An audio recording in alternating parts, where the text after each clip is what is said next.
for business.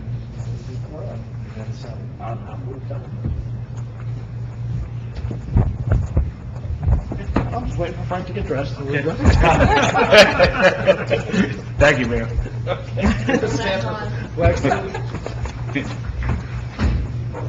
Allegiance to the flag of the United States of America and to the republic for which it stands, one nation, under God, indivisible, with liberty and justice for all.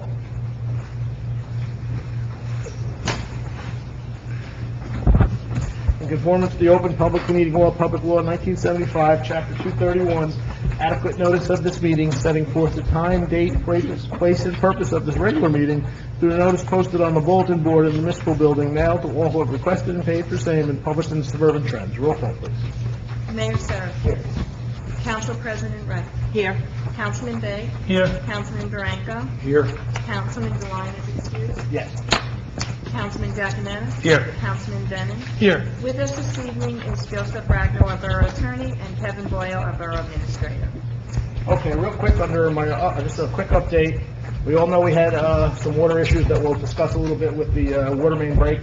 But more importantly, we're asking residents who do not have computer access, who sign up for our reverse 911 call, if you cannot get to a computer, we do have forms here that you can come to the town hall. We'll have them here, we'll have them out front, we'll have them at the police station, and physically fill out a piece of paper that will then be inputted into the computer. These forms are really only for people who don't have computer access or don't know how to do it online. Our residents still can go to our own website under, I think it was changed, if you help me out, what was it changed to? Emergency... And then on the left-hand side, the icon says emergency notification. It's now under emergency notification.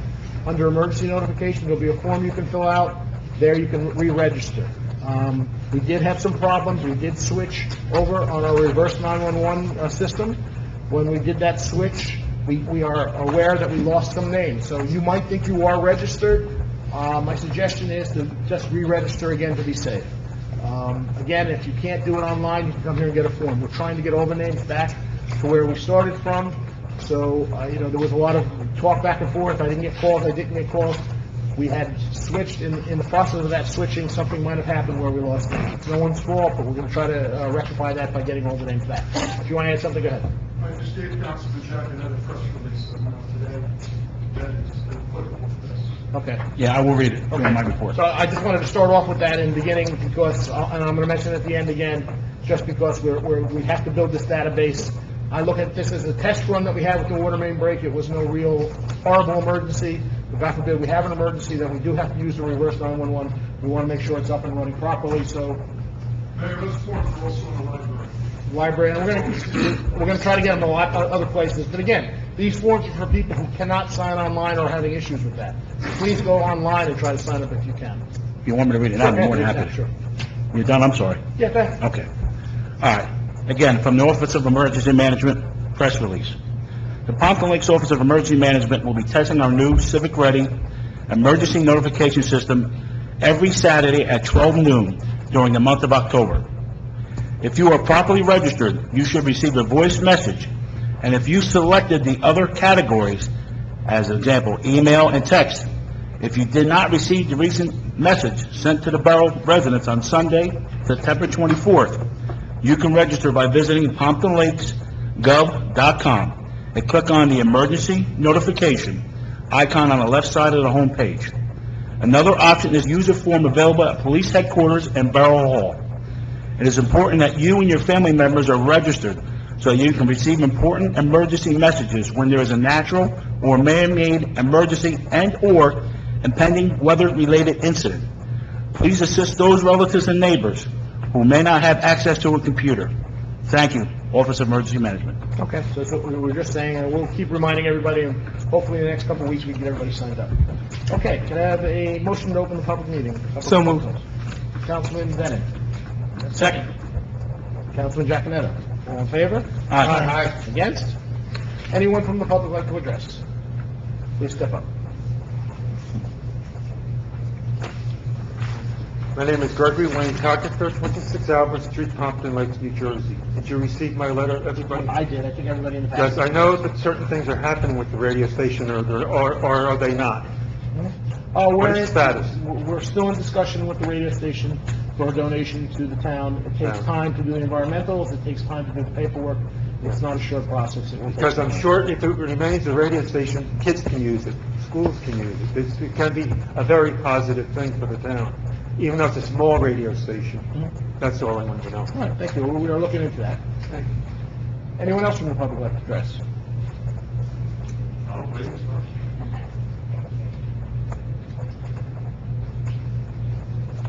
Hi, I'm Alexis Kurjan. I'm 87 Cannonball Road. I'm with the League of Humane Voters in New Jersey. We've been working on a circus ban on public land with wild animals. We're not picking you up, could you? Can you hear? Oh, sorry. Yeah, Okay, so if you would say it again. start Yeah, again. you're fine, just keep talking. Okay, thank you. A League of Humane Voters, New Jersey. I live on 87 Cannonball Road. I'm right here in town. I'm a homeowner. We've been working on circus bans on public lands. We all grew up going to the circuses where there would be big cats, elephants, and the like, zebras, horses, whatever. We all grew up thinking that they were taken care of, treated well. Well, they're not. They're really not. About 5 years ago, I was alerted by a friend to things that they do to these animals. It is really unconscionable. We're watching on, basically the media that the Ringling brothers have gone down in flames, and it is because they've imploded with them themselves. Footage has been shown of what's going on with the animals. They are being bullhooked, eaten. They lack water and food so they can perform without urinating and defecating on the stage. They're on 50 out of 52 weeks of the year, they're on boxcars. This is not a way that the animals can live. And as I bought a house, my friend said, "Do you really want your tax money going towards this?" I said I wouldn't go to the circus and take my child there, but why would our tax money, if we're against this, the abuse that goes with it, why should our tax money pay for it? Our surrounding towns like Clifton have been on board and signed the ban on public lands. Again, we have a colleague of mine named Lori Perla, who's been going around to the various towns showing a presentation. Any questions that you have that can be answered, again, I understand it's very lacking in time tonight, but any questions at all. I didn't want to think that what I was hearing was true. We had gone behind the scenes. I heard things from people that have worked with the circus that quit. I myself was in one of the demos in West Milford. It was a 90-degree day, not a bucket of water was out there. And they want to make it sound as though we're the problem, but in reality, when we do look online, when we see things, and when we've heard footage from people that have worked for the circuses and quit, sadly, these things are very true. So for the animals' sake, we need laws to protect them. I'm very kind of almost less as fair. I don't like laws, but this is something that, in that case, needs to be done. Me as a homeowner, and probably you, we have pets. We don't want to see our, money going towards something that is what we wouldn't buy. If I go to public land and I see a circus, it's not something that I would put my child into because he's watching animal abuse, yet our taxes go to pay for it. So again, we'd be happy to meet with any of you. Okay, so and let me just Yes. stop. First of all, what group do you represent again? League of Humane Voters, New Jersey. League of... Humane Voters, we're we do mostly. All right, and then you're asking, we don't sponsor any kind of circuses here, first of all. That's great, thank you. But we don't have rules against sponsoring circuses. I We just know. don't have any circuses here. Yeah. But what I think you're asking is for some type of law from the town stating we wouldn't allow circuses? Is that what you're asking? Correct, the surrounding towns have started to sign, it's What's surrounding official. towns now? You said some towns? Clifton, my friend Richard Jaretsky, my colleague Richard Jaretsky just got Clifton to sign it And what- again. Any other towns? Oh, there's a whole list, I can get that for you certainly. Okay, because West Milford. I West don't know Milford, if Miss Milford, they have not signed it. They In have fact, not I just did the demo because I think it was a Kelly Miller. They just had a circus, I actually.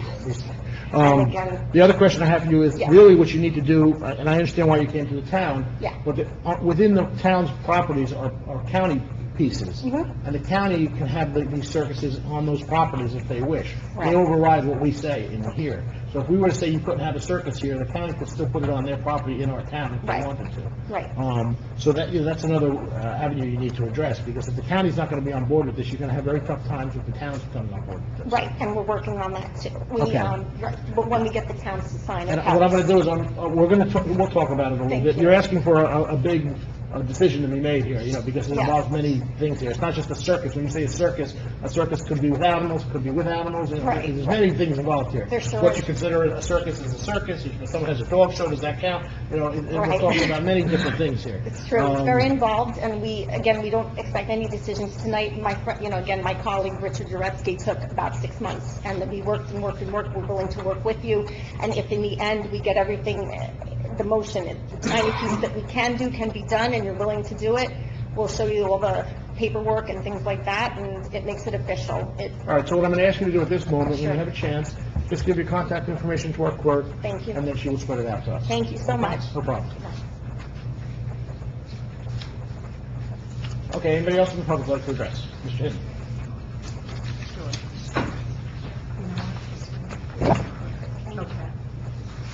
Randy Hinton, 443 Montclair Avenue. I've been coming for quite a few months and talking about that crosswalk at Willard Avenue, and you stated that it has to do with the county and the gas company. Nothing's been done over there. Gotta call Is it- county. Well, I understand that. I'm just asking here if there's a number that I could call the county, or is there a number for PSE&G or You liaison? can call the county executive over there at the county and tell them your problem, and then they'll have to look into it. Or is there a number for PSE&G representative from? We don't have a PSC&G representative by name like we do for electric. You'd have to just call general. All right, but just like electric, we don't have one? We don't have one person that would deal with it. All right, so just call the county and talk. Hadley Road, No, that's for electric. Hadley Road, PSC&G people will probably be able to steer you in the right direction. I could, from JCP&L? No, PSC&G, Okay. in South Plainfield. And what's the name? Hadley Road, PSC&G Hadley Road in South Plainfield, they'll be able to steer you in the right direction. Okay. If they don't know who to speak to, they. I will tell you, Mr. Hinton, we have other problems, not problems, but things that have been brought to the county's attention that haven't been addressed yet either, that we're looking into. Yeah. So it's not just this thing, but, other roads, there's other problems on county roads. Oh, of course, I know that, but, sometimes you need a citizen just to keep pushing. Push away, I'm all for you. Agree. Okay, you'll support me on I that? support you. Okay, great. I'd like to publicly thank John Wegley and his crew from the MUA on the recent water break that we had, for them fixing it as fast as they did. Growing up in town, I've been here since 1957, and always turned the water on, and there was always water. It was kind of a shock to turn that faucet on, and nothing. So I just wanted to, I was at the MUA meeting, I thanked them there, and I want to thank them publicly here. I think they took some unfair heat. I agree with you. They did a good job in responding and getting the water back up. Yeah, without a doubt, without a They did a good job. And I'd also like to thank OEM for working on this problem of miscommunication, the old system, the new system, and trying to get that straightened out. Yeah, that's a big deal. So I want to commend them also. Thank you. Thank you. Anyone else from the public?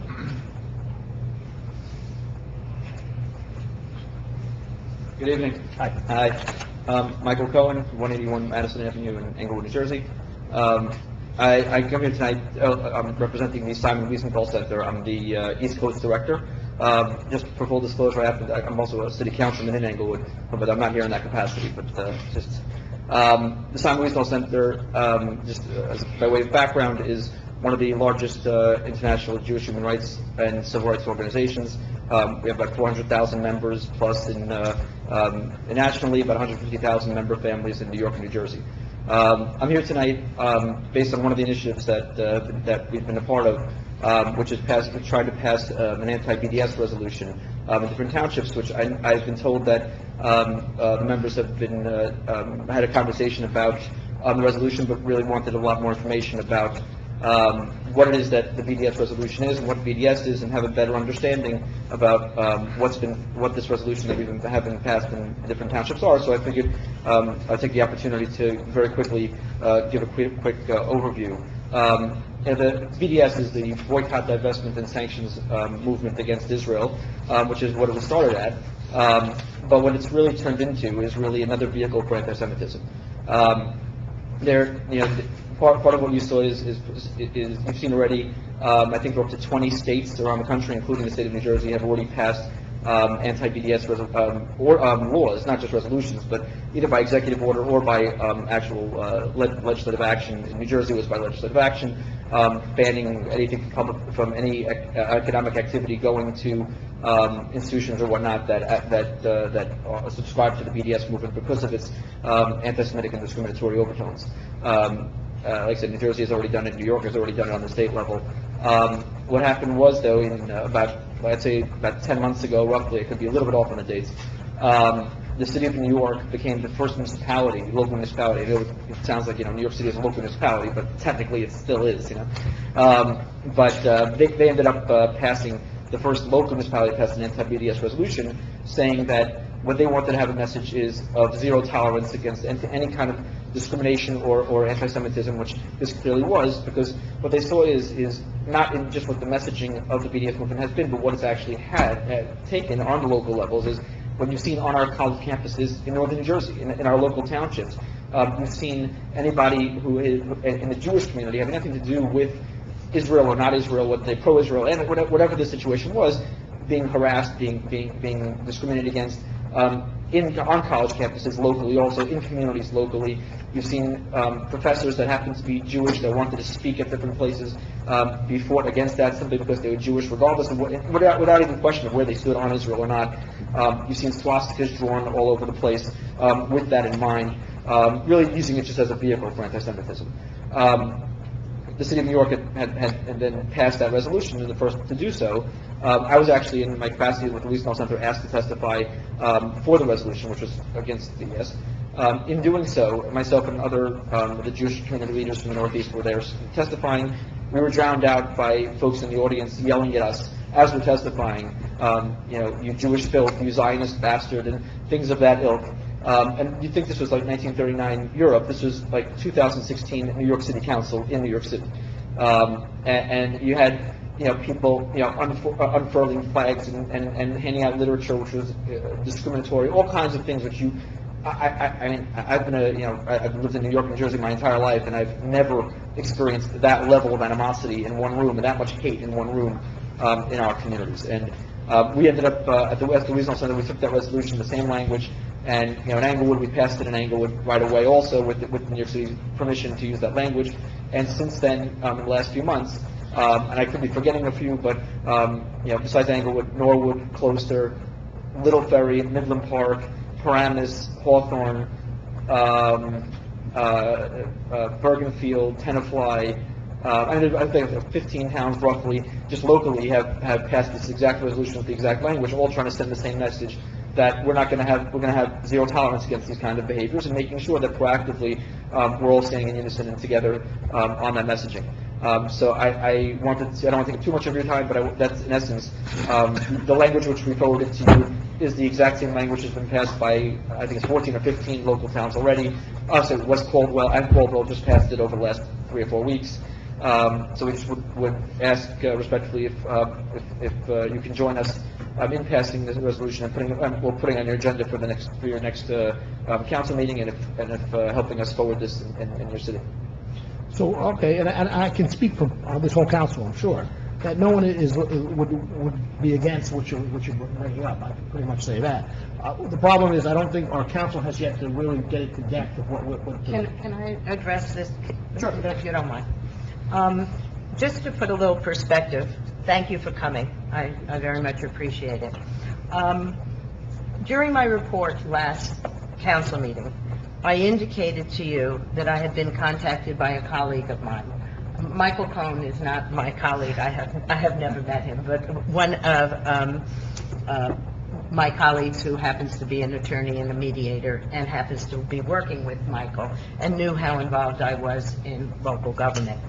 So at that time during my report, I indicated, I think I rattled off most of the towns, I'm not sure that I got them all, but indicated to you that many of the communities around us had passed this resolution. I had given Liz a copy of the resolution and had asked that it be distributed to all of you in email so that you have a chance to look at it, ask any questions, and that it appear on our agenda this week. However, it seemed to have gotten lost in the shuffle. I also got a sense that I was clearly not an expert on BDS, and my colleague who is in the audience, who lives right in Wayne, and I said, would you mind coming? And she says, I can do better than that, I'll bring Michael. So, unfortunately, they did not get the email version. I had given it, but they have it today.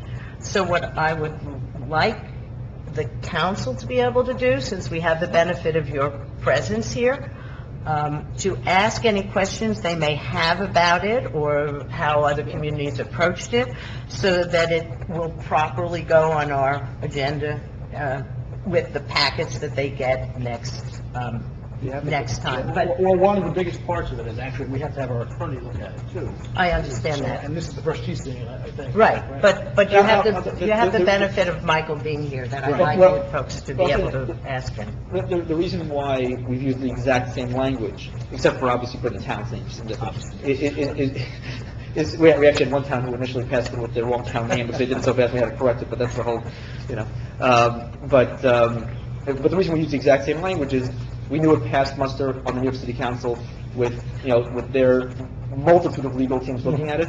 So this way, it would make sure to pave the way to know from a legal perspective as a resolution, it would be an easy situation from a legal perspective, and that's why. And you should have your lawyers look at it, and that's exactly what. Yeah, I'm not saying we're saying no to anything. I'm saying we have to do our process. No, absolutely, and you should. I encourage you to. Every city that has passed it. Listen, everybody has their due diligence, and everybody should do that, and I encourage you to do that, and I expect you to do that. But obviously, I'm just thinking the reason we use the same language is because now we know it's passed, through, council's eyes through, whatever, 14, 15 towns plus, New York. So we know we'll be okay, but we want to make sure that. But obviously, you should do your due diligence. I just wanted to make sure, knowing that there might be questions, that I was available for. I appreciate you coming, and what the council president said makes sense too, that you're here. If anybody has concerns or questions, we should ask a question now, because we might not have them back when we actually ask. Well, I'm happy to return also, and I'm happy to also give my card to. I can't speak for the council yet, but, I don't know what'll come of it, but I think we should have no issue as well. So. I have no issues with it, yeah. I mean, we'll put it on the next agenda. Okay. Just have the attorney review it and, sign off on it, and I have no problems with it. Thank you. Okay. Chris? I support that as well. Absolutely. Okay. Obviously. Okay, so what we're going to do is do the legal channels of it. Sure. It'll be our next agenda, which is October 11th. You're more than welcome to come again, or not, it's up to you. But by what I'm hearing here, I don't see any real issue with it, so I don't think it'll be a problem. Can I ask Mr. Cohen one question? Sure. Mr. Cohen, what is the brainchild of the BDS movement? In terms of what their thought process is? No, where is this coming from? You've had a number of people. It's been for a few years now, but it's really evolved. But there's no particular individuals? So there were a number of individuals. I mean, in New York, some of the names that, I don't know if you're going to recognize some of the names, but one of the names I think you will recognize, who has been very proactive in forwarding this in our region, is an individual by the name of Linda Sarsour, who you might have heard that name because it's been all over, in terms of, there've been a lot, it's been very controversial over the last, especially over the last couple of months. There was a movement, to give you an example, she wanted to speak, she was asked to speak at a college, one of the community colleges in New York, and after hearing that, even the governor asked that she be removed from, they ended up not being able legally to have her disinvited, but even Governor Cuomo at that point was asking for her to be removed based on the controversial nature.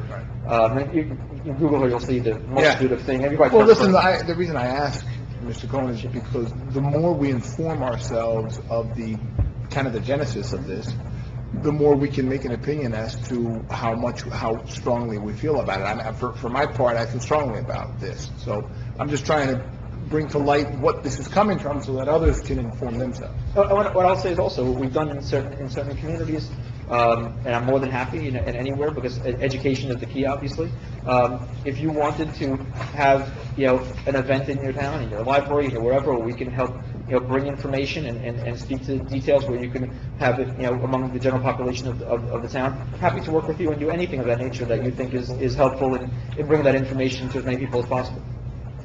Part of the reason the process of doing these resolutions that we do is because hopefully it's a way that people will notice and that people will hear about it and ask exactly those kinds of questions. Like I said, I don't see any real issue with this.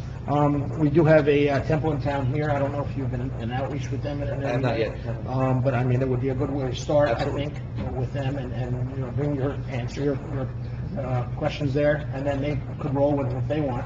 We will put it on our agenda our next meeting, and you're welcome to come if you'd like. We're thank you for coming tonight. I very much appreciate it, and I very much appreciate all of your support, and I'll leave my card with you. Sure. This in case anybody has any questions afterwards, or anything, you have all my contact information, and feel free There's an anytime. email on there if someone wants to send Everything's on there. Feel free anytime. Okay. Great. I want to be able to be a resource to you as much as I can. Good, thank you. Thank you. Have a great night, everybody. Thank you. Thank you. Anyone else from the public like to address? You coming up to address? Yes. Yes, okay. Yes. Good evening. My name is Felicia Carver from your neighboring town of Wayne, and I am Council President Riker's colleague that brought this to your attention. So I thank you for considering this resolution. And I don't want to piggyback on Michael and repeat what he said, but I just do want to make one point, which is that it's really, really critical for community leaders and our government officials to take a stand against intolerance and injustice, because if they don't, then that silence can be construed as acceptance. Totally agree with that. Let me just ask you a question. Have you brought this to Wayne yet? Yes, Are they in, or? they are considering it right now. Okay, thank you. Thank you. And we totally agree with what you said, so I'm sure everyone here would. But yes, thank you. Thank you. Okay, anyone else from the public like to address? Seeing no one, can I have a motion to close the public comments? So moved. Councilman Bennett? Next. Councilman Begg, was it Councilman Begg? All in favor? Aye. Against? Approval of minutes. Can I have a motion to approve the following minutes? Regular meeting minutes of September 13th, 2017. So moved. Councilman Bennett? Second. Council President Riker? All in favor? Aye. Against? Bills and claims, motion to approve the following bill list as stated below. Can I have a motion, please? So moved. Councilman Begg? Second. Councilman Bennett? All in favor? Aye. Against? Petitions, we have none. Consent agenda, whenever you're ready. Does anyone wish to call any resolutions? No? See none, nope. Whereas the mayor and council of the Borough of Pompton Lakes have reviewed the consent agenda consisting of various proposed resolutions, whereas the mayor and council of the Borough of Pompton Lakes does not desire to remove resolutions for individual action from that agenda, now therefore be it resolved that the following resolutions on the consent agenda are hereby approved.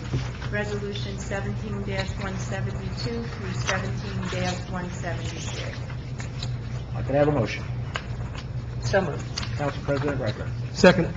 Councilman Bennett. Roll call, please. Oh, no, I'm sorry. All in favor? All in favor? Aye. Aye. Against? Okay, resolutions for separate action. We have none. Introduction of ordinances, we have none. Second reading ordinances, yes. Second reading and final adoptions. These ordinances have been advertised and posted on the municipal bulletin board. Ordinance 17-21, an ordinance accepting donation of vacant land on River Crest Drive, block 11308, lot 60.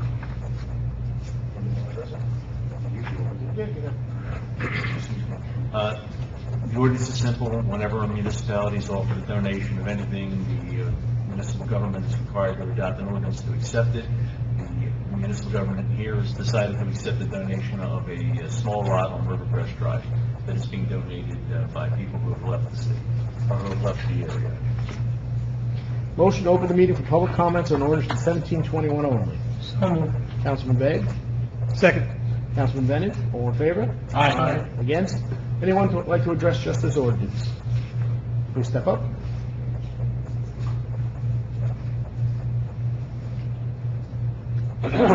Randy had 443 Montclair Ave. First time we ever came across something like this, that I've been coming to the council meeting. I was about to say, we've done it before, yes. Okay. My question would be why? It's a piece of property on a paper road that is paying taxes. It's not paying a lot of taxes, but it is paying taxes. Could never be developed. Why accept this piece of property? Let's take this. The answer's simple. They'll stop paying the taxes. We're gonna take it that way anyway. It's one way or the other. So what happens is... Not everybody stops paying taxes, Yeah, they because say- there are other land pieces in that area that are paying taxes. The problem you have too many is the senior citizens, the elderly, they call, they're getting very, very upset with tax bills and that. There's not a lot of taxes involved in nickels and dimes and basically things they really want to get off their plate. Right. I think That's what I asked. the tax revenue on this is $120 a year. Well, I understand that. And for us, from our point of view, is we never know when we might want to use that land for something. It could be a trail, it could be something. It does. It actually attaches to our trails. But if we own the property, then it's one less step we have to go through. to try to- Yeah, I understand all that. I looked at the tax map. Right. It's a postage stamp of a piece of property. But what I was saying was, why accept it if it's been paying taxes right along, correct? I don't think $120 is making a difference. Well, hey, listen, quite a few times, our borough administrator said it's nickels and dimes. Nickels and dimes out to dollars, fives, and tens. I think the nickels and dimes on this council side think it's worth the $120 investment. I think on balance, if we would have to go through the processes, Oh, as far as if they went into foreclosure or I don't think we'd be able to do it for $120. just asking. Thank you. Thank you. Anyone else to address this ordinance? Seeing no one, can I have a motion to close the meeting for public comment on ordinance 17-21? So moved. Councilman Bennett? Second, Mayor. Councilman Marenko? All in favor? Aye. Any discussion we've had? Against? Motion to approve ordinance 17-21 for final adoption. Can I have a motion? So moved. Councilman Bennett? Second. Councilman Giaconetti? Roll call, please. Councilman Giaconetti. Yes. Councilman Riker. Yes. Councilman Brennan. Yes. Councilman Bay. Yes. Councilman Branco. Yes. Ordinance 17-22, an ordinance amending Chapter 16 of the Borough Administrative Code, flood damage prevention. Okay, so you want to address this, Kevin, or? Yeah, that, The Borough Administrative Code has an entire section on flood damage prevention. The people who are required to enforce it and to interpret it came to the borough and said that there were issues in it they didn't understand. A couple of things were important to us. One was that we made any changes to it to protect our CRS program. So any changes made will protect the CRS program. It also came to the attention of the borough because the definition of repetitive losses was infinite, and the borough didn't feel that was fair to residents living in the borough. So that's now been limited to 10 years. So damages that are repaired or replaced or improved over 10 years, they drop off after a period of time. So what it really comes down to is changes are being made to the code that will make it easier for your flood prevention people to enforce the code and to interpret the code and to utilize the documents that FEMA itself uses in doing so. So what the attorney said is very correct, and also it makes it livable down in the south end a little easier, because, people who've been in their homes a long time, 50 years, who have been doing the right thing and getting the permits for what they need, all of a sudden find them in a situation when they go in to maybe put a new roof on their house, that they're close to the 50% from the old way it was written, and they would have to raise their house because they're going to put a roof on. That's not fair to these residents who have been there a long time to do that. So we came up with a plan, like the attorney said, that we put that back down to 10 years. It resets itself after 10 years, but more importantly, it does not affect our CRS rating, which is very important, which gives us the 25% discounted down. So I think here it's a good compromise between the residents, it helps them stay in their homes, and it also helps our CRS rating. So all in all, I think it's a good thing. Motion to open the meeting for public comments on ordinance 17-22. Councilman Bay. Second. Councilman Bennett. All in favor? Aye. Against? Anyone from the public like to address just this ordinance? Please step up.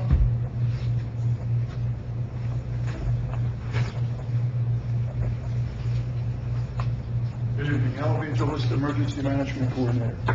Not about the ordinance specifically, but about the fact that we're changing it. As you know, we participate in Passaic County Hazardous Mitigation Grant, Hazardous Mitigation Plan, and we have to update that every 5 years. So it's imperative that we include this as an improvement in our plan, which we have to keep track of over those 5 years, so that when it's time for that to be considered for implementation and upgrade, this is part of it. And we have to remember that with anything we do in the area of flood mitigation or anything else that might be akin to that. So thank you for this. It's a step in the right direction, and it will figure into our plan for the next upgrade. All right, you're right. Anything we do forward has to be mixed in there. Anyone else from the public? Motion to close the public meeting on ordinance 17-22. So moved. Council President Riker? Second. Councilman Bennett, all in favor? Aye. Against? Motion to approve ordinance 1722 for final adoption. So moved. Councilman Bennett? Second, that, Mayor. Councilman Branco? Roll call, please. Councilman Giaconetti. Yes. Councilwoman Riker. Yes. Councilman Bennett. Yes. Councilman Day. Yes. Councilman Branco. Yes. Okay, thank you. Okay, under my report, I attended the DEP meeting last night on the permit model. There was a nice turnout of about 150 residents. I thought it was run very well. I thought the overwhelming majority of people there wanted insurances that if something was to happen with the flooding, if their homes were to get flooded, that there would be some compensation or some way that they would be made whole if that happens. According to the DEP and to Comores and to residents, it seems that they can't find an insurance company that will take that on. I did stand up along with Councilman Giaconetti, supporting the fact that if these, I truly believe that the pilot program will not flood the homes, but I don't live in those homes.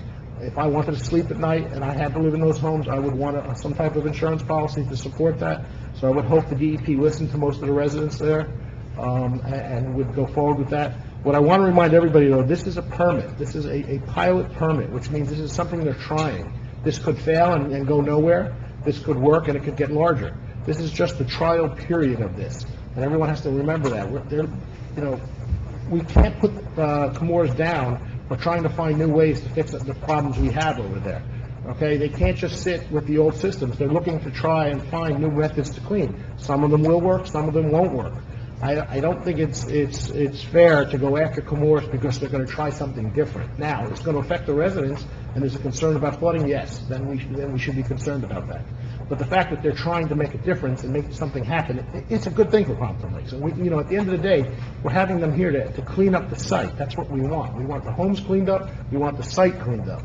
If this is a way that ends up working, then all the power to them. I know I did mention that when I got up and spoke, the only problem I have, and I'll make it public here in the meeting, is like the EPA comes once a week, sits down with the residents. There's a lot of residents in town who don't want to get up at a public meeting and address a concern they have. They'd rather sit behind a closed door and talk to someone. So the EPA does come here on Thursdays from 8:30 to 4:30 and will address any concerns you have. The DEP, I feel, should be also doing that because they are co-sponsors of these projects that are going on with Comores. So if residents have concerns, especially about what we're talking about now, the pilot program, and they don't want to talk about it in an open forum, the DEP should be available to my residents or to our residents here, to anybody who has a concern, to ask the question. And for some reason, they just refuse to come down here and do that. So hopefully with a little pressure from here and a little pressure from the residents, maybe we can get them down to Pompton Lakes a little bit to take a look at what's going on. And the last thing I brought up when I stood up was the fact that even if this pilot program does go through and everything's accepted and they give the permit, how is the correspondence between the DEP and to the residents who are in this area that they're testing the pilot going to be done? I mean, how do they, if something was to happen, how do they notify these residents that something's going on? We can't assume that everybody's checking on Facebook or checking on an internet site to see if something's going on. So there has to be a mechanism in place where they can reach out to everybody pretty quickly if something was to go wrong. Again, this is all about if something goes wrong. But we do have to look at that, so hopefully they will address that also. With the sewer line break, I understand, and believe me, my phone didn't stop ringing on Friday night for a very long time. I understand the residents' confusion about what was going on. We had some mixed messages about going out, but at the end of the day, it was a 12-inch main water pipe broke. It holds all our water in a tank above that. That water tank emptied out, so that means nobody in town would have water. That's what happens. They have to repair that. If you've seen the pictures, it was a huge hole they had to dig to repair that. It took a long time, a lot of manpower, and like we said before, I thought the MUA was right on top of it. But it does take time. So, I would hope that our residents understand that, understand the fact that they got it up as quickly as they can. I think they're going to do a better job moving forward, the MUA explaining how to handle the situation of a boil water alert and explain to you what cloudy water means. What I've been told is cloudy water is just air on the lines when they're purging out the lines and putting the water back on. A lot of residents don't know that. A lot of residents felt that water was not safe to drink because it was cloudy. Really, it was just cloudy because of air. But I understand why residents wouldn't get that. So I think we can do a better job in explaining when a situation like that happens. Now, the other side of that, like I said in the beginning, we did switch over our reverse 911 call from a different company, and in that switch, we did lose a lot of names of people who assumed they were already in the reverse 911. So when those people who knew they were in the systems because they'd gotten calls before didn't get the calls, of course they were upset and not hearing the messages that we got out. So there was a little mishap there. We were working with that. We were going to make that better with the help of the OEM and all the departments getting the paperwork out, with the help of the new website. Hopefully everybody's going to register now. Again, I'm just telling everybody to register again. Even if you know you got the calls, double check to see if you're registered again. You can always make a call over to the police department to speak to Sharon Sonny and ask her, am I registered? She'll let you know. We can tell if you're registered already. Remember, the other things to keep in mind, you can register any phone number you want. You can register phone numbers if you don't live in town. If you have an elderly parent in town and you live in South Jersey somewhere and you want to get the reverse 911 calls, you can get those calls. I mean, this is what we're trying to do. Unfortunately, being around Three Rivers, we do have flood events that happen very quickly. So we want to make sure our reverse 911 call is in proper working order, and when we have to reach out to the residents, we reach out to the residents. So this was a good test for us. We had some bumps. We're going to fix it. And all I'm trying to get out is that everybody needs to sign up again for reverse 911. OEM director has something to say? Okay. Sure. Do you mind if I just... We're talking about it. Come on up. I want to clarify several issues. Wait a second so you get to the mic. Alan Evangelist, OEM coordinator. Mayor, we don't want people to register again if they're already getting the calls. Well, but they don't know that. Well, they should have gotten a call this past Sunday about the hydrant flushing. If they got that call, they're in the system. Okay. Going forward for the month of October, if they're getting the calls at 12 noon on Saturday, they're in the system. Okay. The problem that we saw, and as a matter of fact, Sharon just told me today that we've had 400 people register since the water main break, which is phenomenal. Wow. Great. That's terrific. But what she found in managing the database, which we could never do with the old system, we can now go in and look at the database, and we're finding that some people have registered 3 and 4 times, and there's no need to do that. Okay. If they got that call... It doesn't just copy over on the same name? No. It registers it separately, and what it does is it adds to our database, and then when we send out a call, it could actually slow down the system, because it's calling numbers twice that it only has to call once. So, if they are in doubt, they may call the Records Bureau to find out, definitively if they're in the system. So that's the better way to do it But then. I would wait till this Saturday. We're also going to do a test this Saturday, even though it's not October 1st. We will also do a call this Saturday, which is September 30th, and they should get that at 12 noon. If they get that and they get the email and the text, they're fine. They're good. What happens if Now, they get here's a the call? problem. What happens if they get a call but no text? Well, let me explain that. Okay.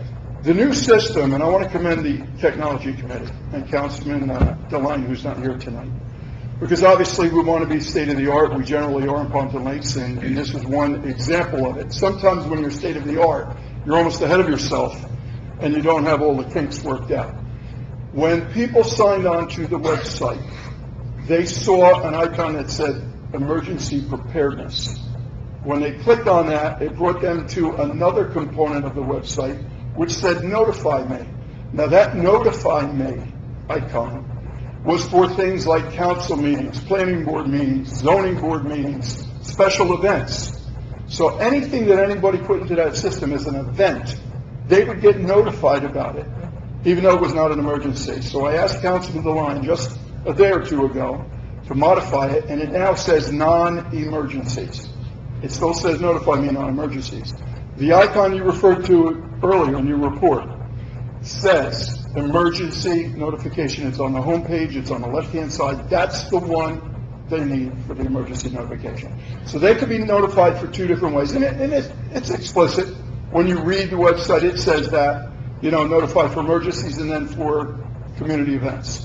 What people did is they notified me, community events, which did not get them the emergency call, but they're still getting other notifications. So they think they're in the system, but they're not in the right side of the system. But they know when my council meeting is. They have to be in, they do. They know when your council meetings are, and if they were here right now, they'd be hearing this. So they have to click on everything.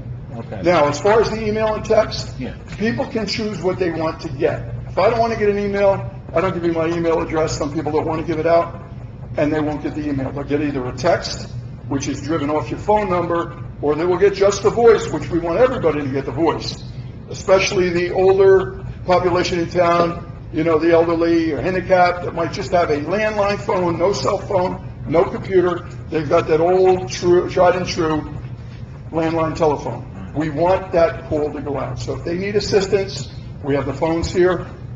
They can call Sharon in the Records Bureau during the day. She'd be happy to help them out.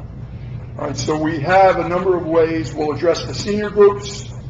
Okay, we'll make sure that we get to those senior groups and get this information to them along with the sign-ups. We want to make it as easy as possible for people, but we don't want to replicate a lot of other numbers. I want to pick up on the point you said about people who live out of town that may have relatives that live in our town. We want them to register. This one young lady I spoke to last year, she lives down in LBI. She has parents, elderly parents in Pompton Lakes. When she hears an emergency message, she's already on her way up here. We need that. We want people to take care of their own. Now, on the subject of the water main break, I spoke to John Wegley already. They're going to put a section on their plbmua.org website, Pompton Lakes Borough MUA, about what to do before, during, and after a water main break. We actually had a lady that called me that wanted to know why she wasn't notified in advance of the water main break. And I said, ma'am, if I could do that, I'd be making a lot of money. Okay? Good question. We're not that good yet. We're getting there. But during the water main break, there's not much we can tell you. There's not much we can tell the public. And when it goes to a boil water, that means that the system, the break is kind of out of our control. Once the water is open, those lines are open, there's no way that we can guarantee non-contamination. So the safest thing to always do is boil your water. And the general public should know this. This is nothing new. When in doubt, always boil your water. It's going to be on the MUA website. John and company are going to post something on there about water main breaks. We'll refer people to that. But I think we kept them up. Again, Pompton Lakes OEM on Facebook. I gave them timely updates, so the public was aware of what was going on. John was keeping me in the loop. Every couple hours he would call. We did say that the boil water, we would have information Sunday morning, which we did, because it takes 24 hours for the state DEP to certify the water results. 24 hours. People expected it sooner, we couldn't do it. We had to wait the full 24 hours. At 7 o'clock Sunday morning, the message went out that the boil water alert was lifted. And some people didn't understand that when it said lifted. It meant you didn't have to boil anymore. So there was some confusion about that too. And as far as the air in the system, when you have a break of that magnitude, in a system the size of ours in a 3-square-mile town, you're going to have air in the system. It's going to take days, and it did, almost a week in some cases, for that air to bleed out of that system. And then coincidentally, we have hydrant flushing this week. Some people weren't happy about that, but they can't postpone it. It's done twice a year. It's got to be done on schedule, and that is only there for water quality purposes. So in actuality, what it's doing is working out the kinks. It's flowing the system, flushing it, and hopefully we'll be good to go for quite some time. Thank you. All right, so before you go, so Yes. for an update, just for anybody watching at home, Yes. there will be calls going out this Saturday. Yes. If they get And that the month of call- October, 12 noon, every I Saturday. respectfully request Yes. that the call go out on Sunday and not Saturday. Saturday is the holiest day of the Jewish calendar. Yes, it is. Noon is the middle of our service. There are Oh, my people goodness. who who may be connected 364 days a year and are not connected That's a good point. on that day. I I will see respectfully if I can request that catch you the go back press. to October I will 1st. see if I can catch the press release, Okay. which went out today. Thank you. If I can't, I respectfully apologize. So if they get that message, Yes, they're in the system. then they're in the system. Now, if they get that message but don't get an email, then they can go back into the Yes. system and check off. Now, the email. beauty of this system, talking about the advanced technology, the beauty of this system is that once they go in and they create a login and password for themselves, they can manage that system going forward forever. They can go in, they can change their cell numbers, add cell numbers, delete cell numbers, change their address. They can manage all their information. We never had that capability with the other system. We could never do that.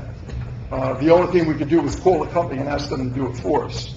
So now they can manage their own, their own system, their own name and phone numbers and what have you. So So it's this a beautiful Saturday thing. would be Just the don't first forget your test running out. password and your login. Saturday is the holiest day Yes, of it the is. Jewish calendar, That is correct. without a doubt. Yeah. Now, that's just this Saturday? Just this All right, Saturday. we will not do it this Saturday because the press release did not address that. Okay. So we will not do it this Saturday. So let's get We'll do it the month of straight in. October. We'll get some messages again. Anything else? I have a different question. What? Okay, you keep referring to our new carrier, our new system. Yes. When the mayor was talking about, and you were saying, no, we don't want duplicate numbers because, Yes.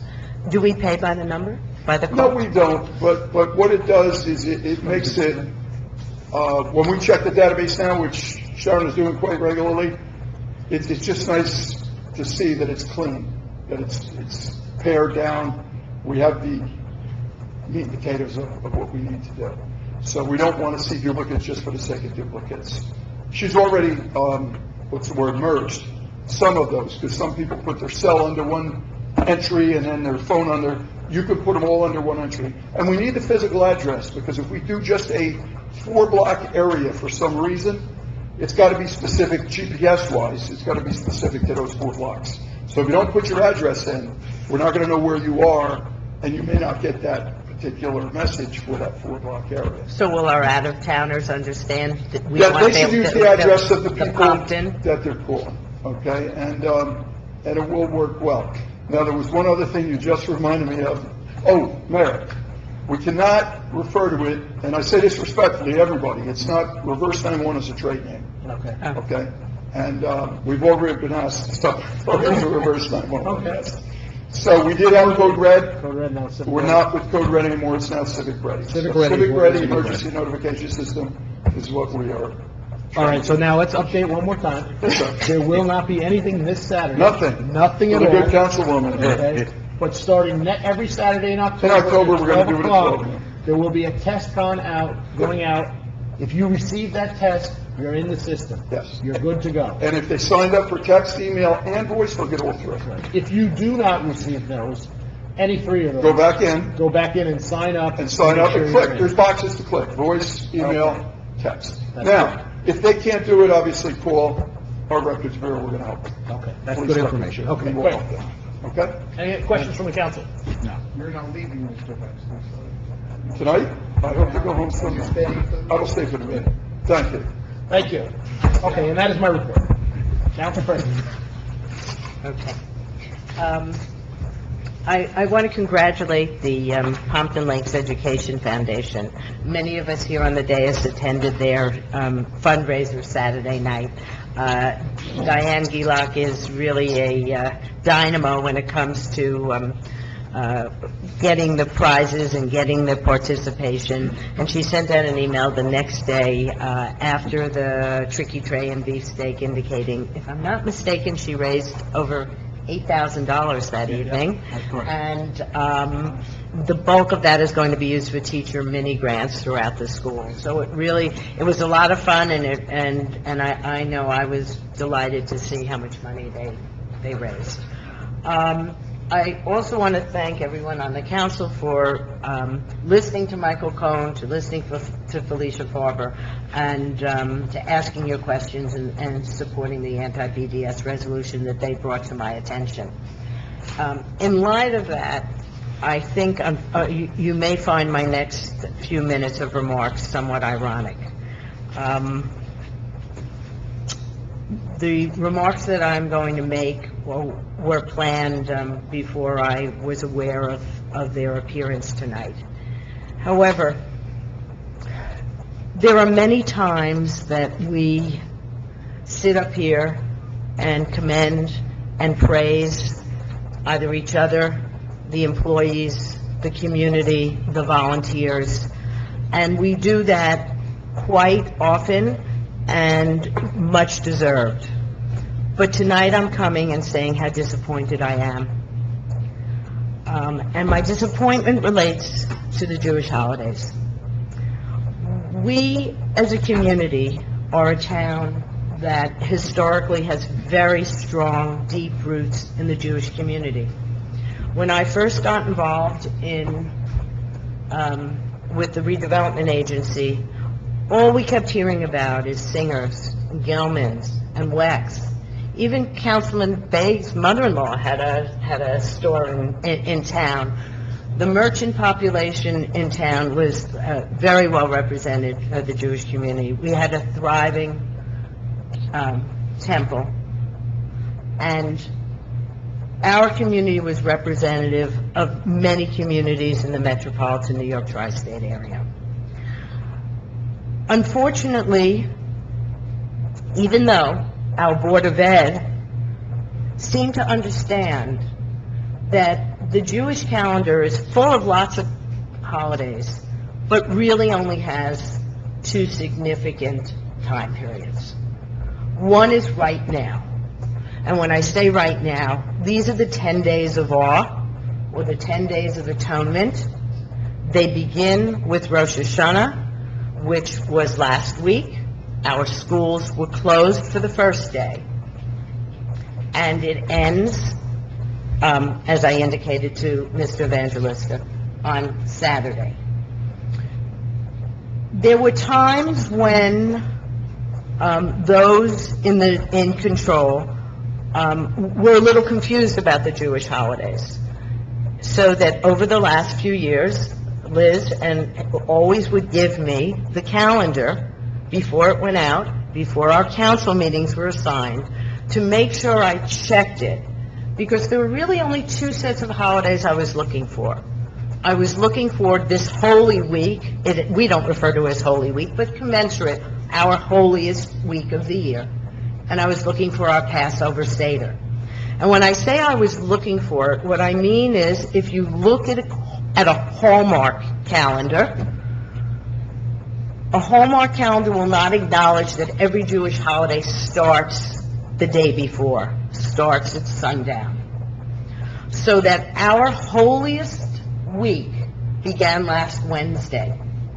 Last Wednesday, our community presented a very significant and important program that never should have been scheduled on Rosh Hashanah. When I brought it to the attention that we had a redevelopment meeting the next day, which was the day of Rosh Hashanah, I was told, oh, the agenda is not going to be important. By doing that, what you're saying to someone like myself, but it's bigger than myself, what you're saying is, I'm perfectly content to schedule an important meeting, an official town, an official borough meeting on Easter, on Christmas Eve, or on Christmas Day. And I don't think anyone sitting here would ever consider doing something like that. So I realized during the discussion earlier, and from comments that people in town would say to me, boy, I was so surprised that they had that meeting that night. And I said, well, I was not only surprised, I was really disappointed. That education is key. So what I'm asking is to understand that we have a 10-day period. The holiest day is Rosh Hashanah. The holy day starts at Rosh Hashanah. It ends at Yom Kippur. This year it's very easy for those of you up here. Rosh Hashanah was Wednesday night. Reform Jews celebrate one day. Conservative and Orthodox Jews celebrate too. So the Wayne schools were closed not only on Thursday, but they were closed on Friday. Yom Kippur this year is during the weekend.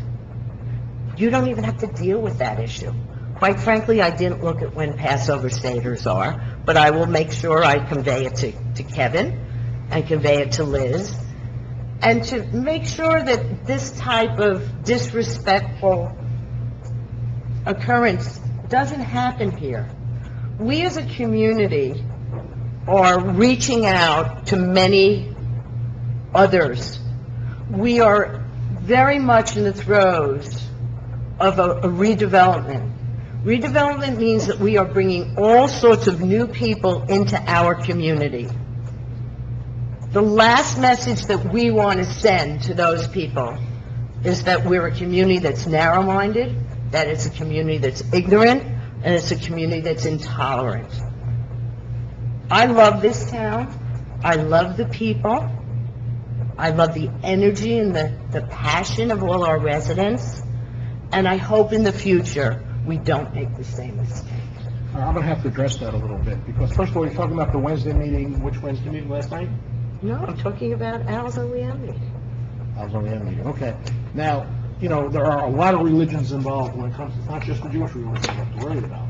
You know, we do meetings on Good Friday, we do meetings on Holy Thursday, we do meetings when other religions have other ceremonies on, you know. We don't stop our meeting schedules for religion unless it falls on a Sunday, you know. That's not true, Mike. Well, give me an example. What I'm trying to say is, you are sitting here in the New York metropolitan area.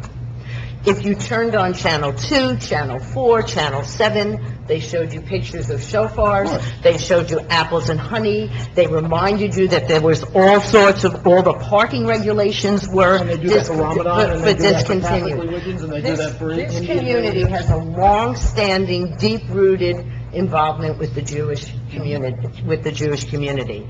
Enough so that the schools were closed. Learn from your Board of Ed and show a little How many days respect. were they closed? They were closed for one day. And you They just- would be closed on Yom Kippur if Yom Kippur was not on a But you said other Saturday. districts were closed 2 days? Yes, Now, so why were we only closed 1 day then? because we are adopting the reform calendar. At least show the respect of the reform calendar. I understand that, but it would limit a lot of days. I understand. No, it's not limiting a lot of days. That's my point. I will give Liz a magnet that gives 18 Jewish holidays. Not just the Jewish. No, religion. this is historically done in this community, okay? Historically, All you're I can't asking say for, is Rosh Hashanah, Yom Kippur, if need be, and this year it needn't be, and you're asking for the night of the Passover Seder. But I understand that. I understand what you're saying. I understand you're asking for that for the Jewish, and that's fine. But No, we- I'm indicating that this has been the policy and what has gone on in this community for years. And people have stopped me and said, I can't believe that's what's going That's not true. on. We've had council meetings on Wednesday going back years. I think what she's saying, Michael, is it's not just the Jewish community Right, that's that what I'm she's trying to say.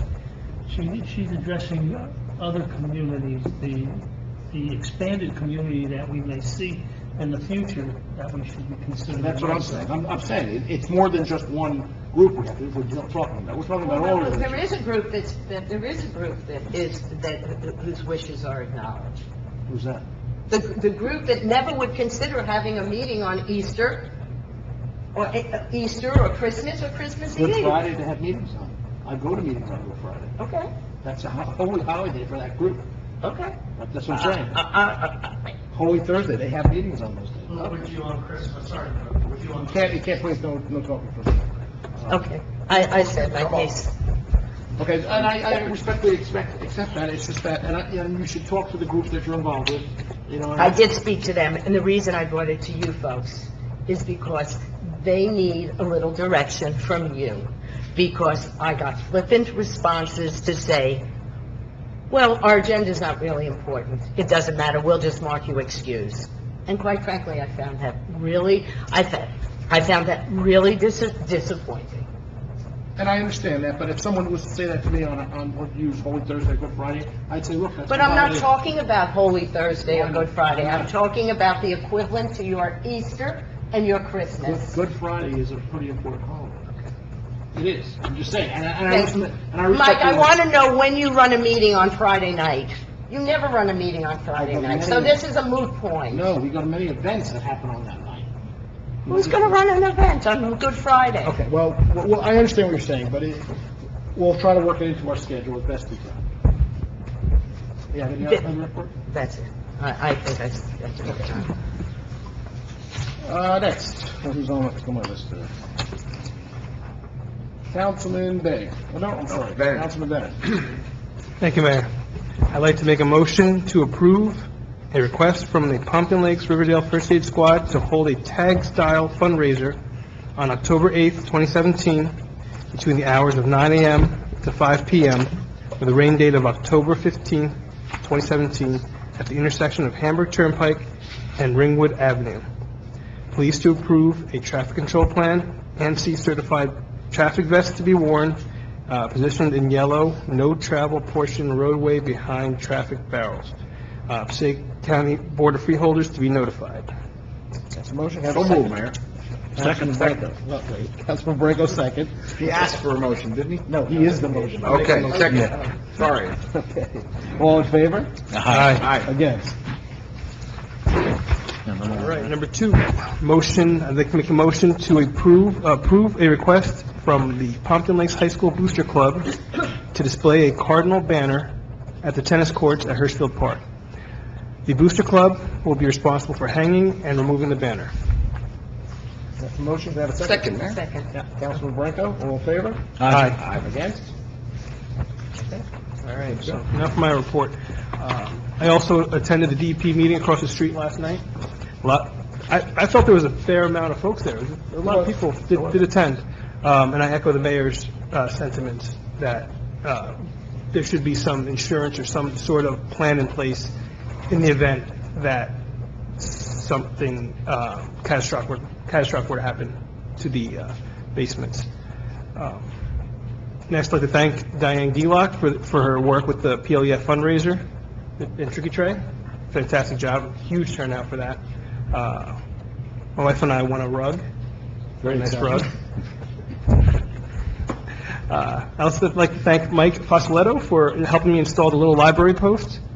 The post is over at Hirschfield Park, right at the intersection there. The library itself will be installed within the next week or so, and the ribbon cutting ceremony will be discussed, the date to be discussed.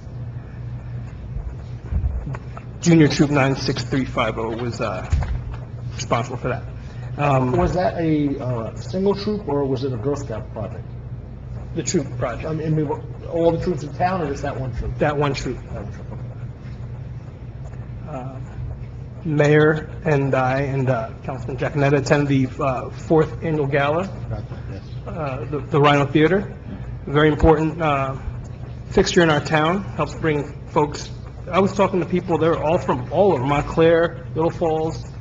So I don't think I met one person from Pompton Lakes that was there that night. So it's an important piece in our town to bring in people from out of town to see what we have to offer. So it's definitely good that we support it and that we also attend their shows. We've gone to quite a few. I stopped in at the Rain Garden Workshop that Mrs. Venon put together. Fair amount of people did show up there. She put in a lot of work, a lot of late hours, and this is to build a rain garden at your home, which basically helps divert or retain water, storm water, from entering our stormwater system, which ends up in our rivers, which potentially can help reduce flooding in the future. If everybody had it, in addition to the rain barrels, we'd have water to flush our toilets during the water main break. We had 255-gallon drums full at our house. But I'll move on from there. I also attended the Pompton Reform Picnic a couple Sundays ago. I saw you there, Greg. It was nice. A lot of folks in attendance there, too. And I'd like to thank the MUA, of course, for their quick response and their thoroughness to the water main break. That's my report. Thank you. Okay, you're right, I did forget about the gala. We quietly have a nice theater in town that most people don't realize in town that we have. But if you went to the opening there, you would have seen, like the councilman mentioned, most people from out of town who come to that theater quite often, and when they come to that theater, not only do they go to the theater, they usually go get some dinner, they go out, and they do that in town. So it is an important part of our community. She's quietly built a nice little place there. I think it was the 150th show, was that what the celebration? 17 years. 17 years there, 150th show.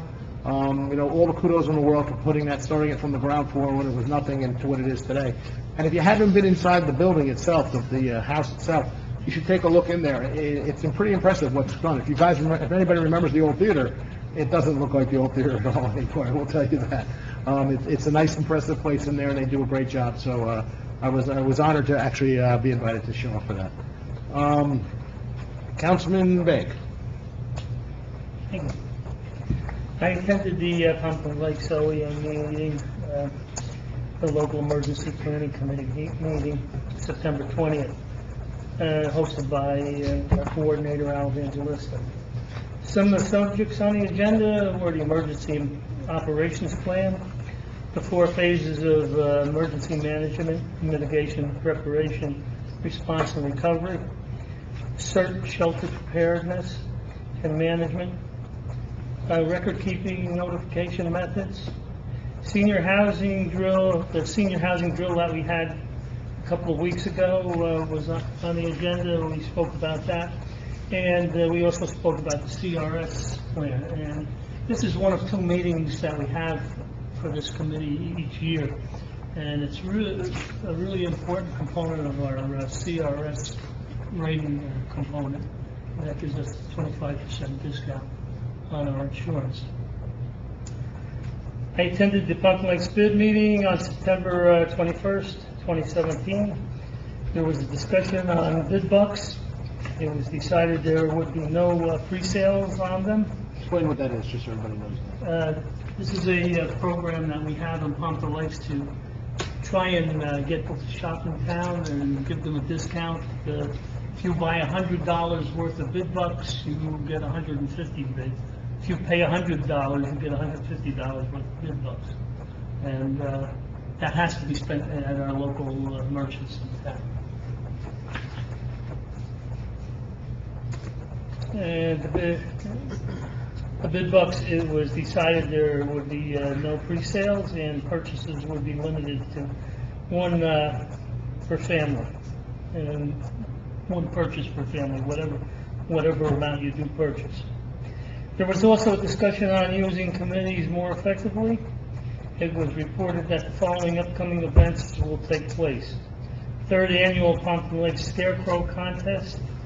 Bringing your best handmade scarecrow to the library lawn on October 14th at 4 p.m. Pumpkin decorating party on the library lawn on October 14th from 12 noon to 4 p.m. That's sponsored by the bid and the Glen Wild Garden Center. I attended the Pompton Lakes Education Foundation that we talked about earlier. Diane Gillett does a wonderful job on that, and they have donated a heck of a lot of money to the Board of Education, particularly for their technology, their Chrome computers and whatnot that they're doing. She recently gave a check for $17,500 that will go towards the 6th grade computers. And it's really a heck of a time. We had a great time, had a good table, and we won a lot of prizes, didn't we? You did. Yes, we did. I attended the meeting last night, and I agree with Mike on that. There should be some fail-safe protection for the residents. Should there is any flooding of the basements and whatnot, I think that would be a great component if the Kenmore and DuPont could do that. However, it hasn't come about so far. I also think that there are some concerns about the water, but as Mike said before, you need a program that's going to do something to clean up that property, and that's one of the things that's been very successful in the past, and I think by moving it to the other side of the tracks, will even do more for the cleanup of the pool. And that's kind of... Just reminded me that, yes, I was at the OEM meeting. Just so everybody understands, when we have the OEM meeting, it's only twice a year, but it brings together all the groups, the fire, police, first aid, CERT, all the groups that would respond in an emergency, so everybody's on the same page. I think it's a very important meeting, because you want to do that when there's no stress on you to have that meeting. You know, when the stress hits, you want to be ready to go, and I can tell you, our town is always prepared when we have stressful time with something from every department, and that comes from all those training and meetings we have, so I thank you for putting that together. Councilman Branco. Thank you, Mayor. As the liaison to the MUA, I can imagine that you guys understand that I have a pretty big report today. September 15th, water main break. Obviously, I got a phone call immediately from Commissioner Kent. And before I even go there, I just want to say, I want to thank Al Evangelista as the OEM coordinator, because I know for a fact that Mr. Evangelista was not even in town when this happened. He was away, and still being away, he was able to engage his apparatus and do what he could from a distance to make sure that we had everything we needed for the problems that we were dealing with at the moment. And the problems were pretty big. As I said, I got a call from Commissioner Kent that we did have a water main break. Obviously, we already knew at home that we weren't getting any water, so there was a problem. Around 5:45, we had a Cub Scout meeting, and I went with my son to the location of the break. I encountered Councilman Vague, who seems to be everywhere when we have problems in this town. The break was in a very precarious location. It was essentially on a cliff, on a soft, sodded cliff that had to be excavated while the water was flowing out of the hole. And we had our contractor there with an enormous track hoe trying to get down. It had to be 15 feet of earth that they had to move, not to mention trees that look like they've probably been there for 20 years, and two poor guys at the bottom of that hole, knee-deep in mud. This was at 6 p.m., and from what I could tell, they still hadn't found the pipe. I was convinced that they were going to be there for another 24 hours, and when I woke up the following morning, we had water. They busted their rear ends to get that done, and those guys really need to be commended for the work that they did through the night. It was huge, in my opinion. On the MUA meeting that I attended September 18th, MUA chairman did say to me that we need to do a better job with getting MUA a little bit more sovereignty over reaching out to the public to give them the information that the MUA generates, Mayor. Specifically the boil concern, any information that they may have on the break, or when we're going to have water back, or a number of things that they said we would like to be able to engage Sharon and Al or Mr. Evangelista, or whoever it may be that gets this information out to the public, because unfortunately, you never know when a 12-inch main is going to burst, right? So the fact that we had a 12-inch main burst while we're in a little bit of a transition with the emergency notification system, and I think we got caught up in that. And it's no fault of anyone. It just is what it is. They wanted in the future to be able to maybe engage that and be involved into what the message is going to say a little bit more. Well, let's stop with that. They've always had that option. That's always been part of what they were able to do. Okay. We were just switching over to a new system, and the training that's involved into that new system just hasn't reached to the MUA yet. Okay. In the past, they've always had their own option to call in to any concerns they had and leave their own messages. Okay. Just because they haven't had the training yet is why the reason they haven't. Okay, good. So they will have that moving forward. Very good. And this is all obviously from the September 18th MUA meeting. Our auditor, Mr. Kuva, will be at the October meeting of the MUA to discuss the audit report for the MUA, for those who are interested. Another piece of information that I was able to take from the meeting that I think the residents would appreciate. We do have a shared services agreement with Passaic County for the MUA vehicles for fuel, subsidized fuel to save on fuel for our vehicles. I thought that was something worth noting. And one of the questions that I raised when we had our meeting was the concern that my wife had, and I'm sure a lot of people had in town, was what's with this white water? And they had this, this cloudy water, and they did a very good job of explaining to me the concept of entrained air. When the main breaks, the main is essentially a forced main. In other words, it's under continual pressure created by the different well pumps in town that we have to be able to get the water to everybody's house. So when we have a break, what happens is air enters into that stream of water.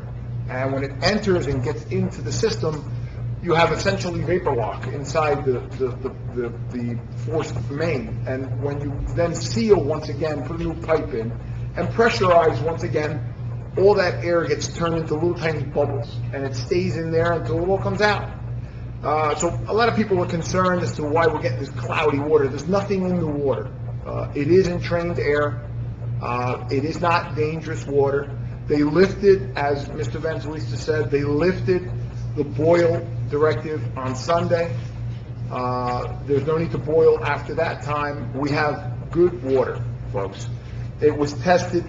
I don't know if Mr. Evangelista can corroborate this, but I was told by MUA that it was sampled 14 times, and those samples were sent to the state to confirm that we can, in fact, lift the boil directive.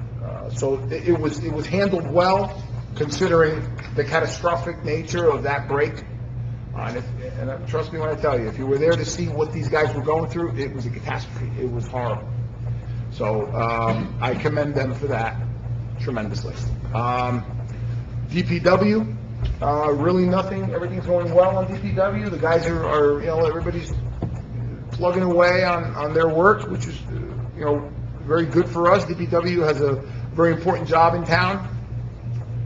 I will say that Executive Director Tim Duffy did receive a letter of commendation from Chief Augusto. There was a call that was made into the police department. A woman that was in distress, that was out and about in town, and the police were out trying to find her. And Tim Duffy, the Executive Director of DPW, came upon this woman not knowing that there was a distress call for her to be found, and he helped her and located her and called the police, and they were able to find her. And Chief Augusto did a nice job of letting everybody know that Tim Duffy went above and beyond the call of duty to save this woman, to help this woman. And the zoning board, I attended the zoning board meeting yesterday. I probably should have gone to the environmental meeting, but I had a duty to do my job as liaison, and I did, Mayor. They did pass 2 resolutions. There were 2 variances approved. And for anyone who doesn't know or doesn't particularly care, but one of the things I noticed yesterday evening was we really do have a very well-informed zoning board of adjustments, Mayor. They're made up of non-paid volunteers, and we can be very proud of the work they do. They know the ordinances, they know the regulations, and they handle that meeting very quickly and very, very businesslike. And it's a pleasure to come here and see them do their thing. So it's true. That's my report, Mayor. All right, thank you. Just on the DPW, I was told by Mr. Stelter that it's becoming leaf season again, when we start getting crowded at the recycling center on Saturday, and please help follow the traffic patterns down there. We've had a couple bumper accidents down there from people parking in weird directions and trying to get out and not really going with the flow of traffic. So, when you get down there, take your time, there's no rush. Sometimes on Saturday it gets a little busy. Just go to circle and go on your route out.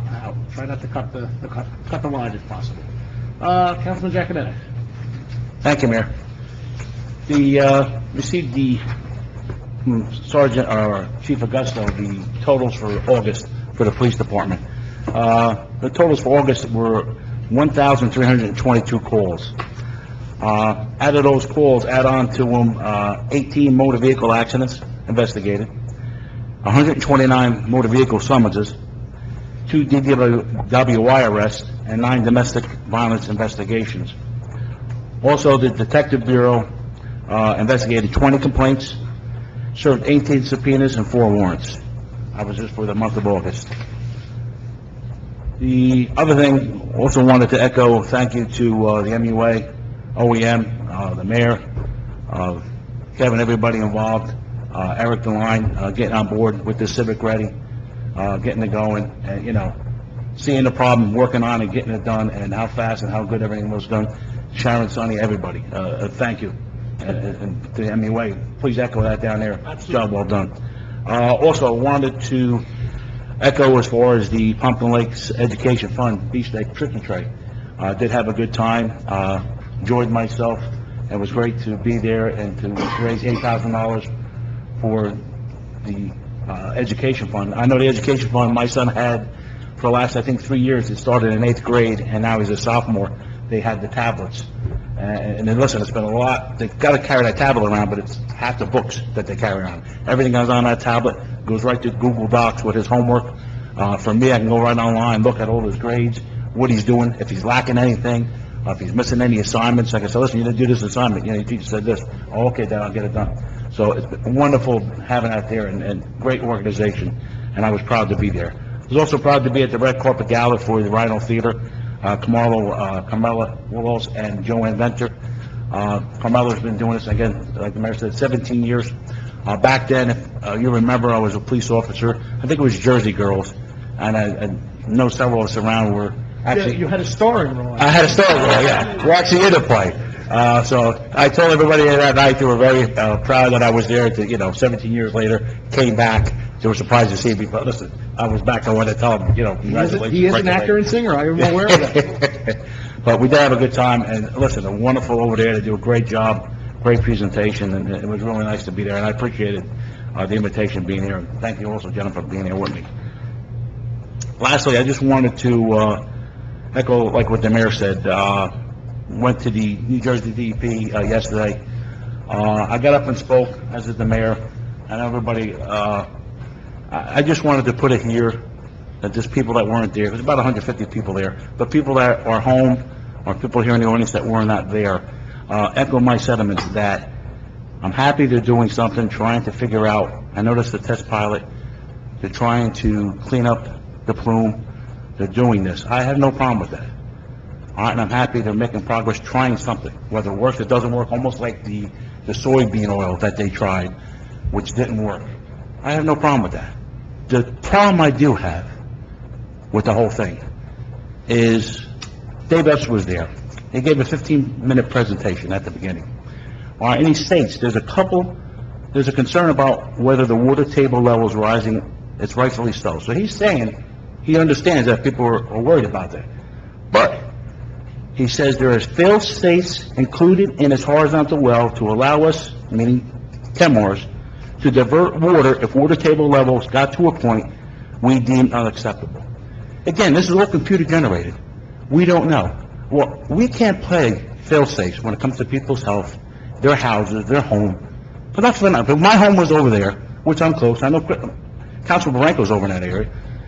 Listen, we need, before the New Jersey DEP approves anything, that these people has to be spelled out in black and white, that, God forbid if it happened, water was to rise, was to flood the basements, an emergency plan to get the people out, to move them, to evacuate them, to put them up somewhere. Or, like the mayor stated, if something happens, who's going to be notified? And then if something happens, what about the insurance? You mean to tell me they have to wait till something that happens? We're going to be, listen, we can't be reactive. We have to be proactive. We can't just say, well, if something happens, it'll be good. We have to be proactive, that to say, listen, let's just be proactive. If something does happen, we're going to back it up as a company. We're going to be there for you. If anything happens, do not worry. We'll take care of it. These are the plans we're going to have in place, A, B, C, D, and E. I don't think that's asking much, especially if you live there. And that's what the mayor and everybody was saying that night. And I agree with them. And I echoed that sentiment. I want it on record, and I want it on record here, that I echoed that sentiment. I don't think that's much to ask. I think that's good company policy. I think going forward, that's the way it should be. I don't see nothing wrong with that. Because listen, if they're so sure that it's fail-safe and nothing's going to happen, what are you so worried about? Insurance for them. Put your money where your mouth is. If it's really that big, if you're that gung-ho, you're saying, listen, everything's gonna be fine, don't worry about nothing, well, then put the insurance out there, protect the people. And if nothing happens, nothing happens. You know what, we had this argument for nothing, and it's over and done with. At least we had it beforehand. That's the only thing I would like really truly to see. I hope the New Jersey DEP grants that. I think it's a minimum to ask. This has been going on for 35 years. I am 52 years old. 35 years of my life in this town as a lifelong resident. This has been getting cleaned up. Are you kidding me? This is what this town and the people went through. All we're asking for is a fail-safe before to protect the people, to insure their homes, that if something, God forbid, does happen, we have stuff in place. I don't think that's asking much. I think we've been more than generous, more than fair, more than understanding. And to me, that's just something little to ask for. All right? The second thing I had is, Dave Epps was there. 15 minutes he gave a presentation. And let me tell you something, he was out that door in 2 minutes. Not for nothing, I took disrespect to that. As a representative and somebody hearing the people there, I took homage to that. That he couldn't stay for 2 hours.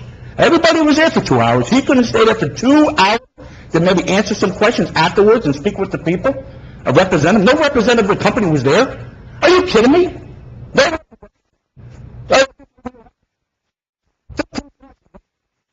That's unacceptable. That is unbelievable.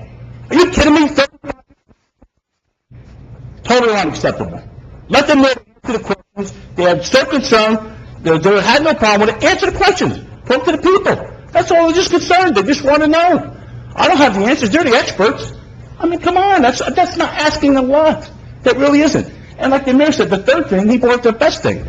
Where is the New Jersey DEP? I got to give kudos to the EPA. At least they're here every Thursday. Like the mayor said, and I asked that too last night.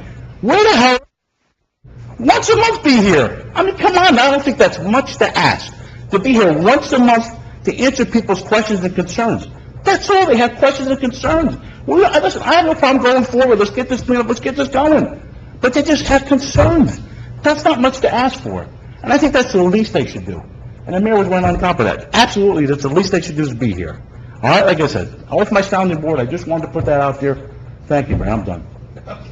Thank you, and we all agree with what you said, I think. One thing I forgot to mention in my report, because it's come up a couple times, a little history about the radio station. So we are in negotiation with the radio station as a gift, a donation from the radio station to us, the property. There's a lot of steps involved between the time it starts to the time it ends.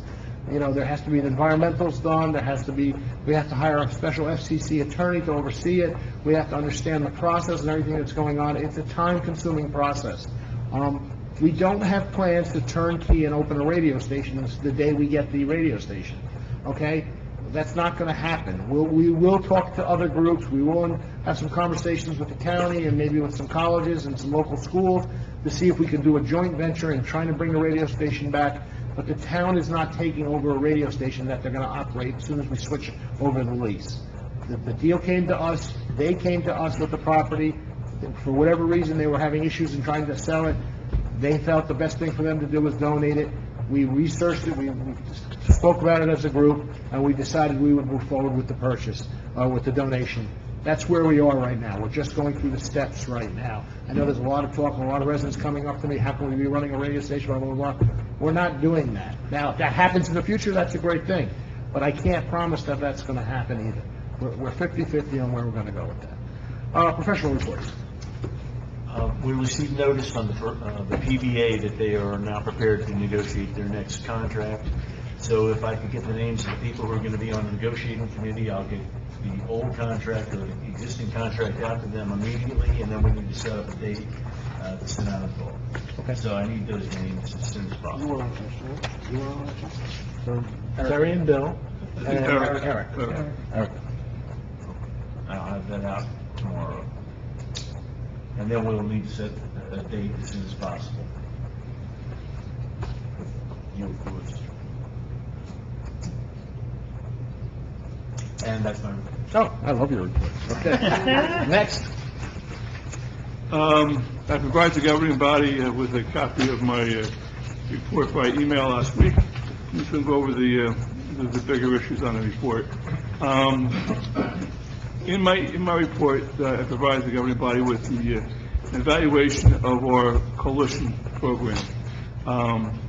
From the day of inception, which was somewhere in October or so of 16, through March of 17.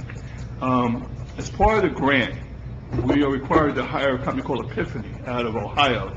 And Epiphany are the people who oversee the projects, meet with Aaron, and to make sure we hit all the benchmarks that the federal government requires as part of the grant. So this pretty much evaluates what we've done since October 16 for most of the benchmarks, and they did make recommendations relative to moving forward. One of the things they talked about when we talked about Aaron was trying to get better grassroots impact with the different associations through like PTAs, PTOs, that type of thing.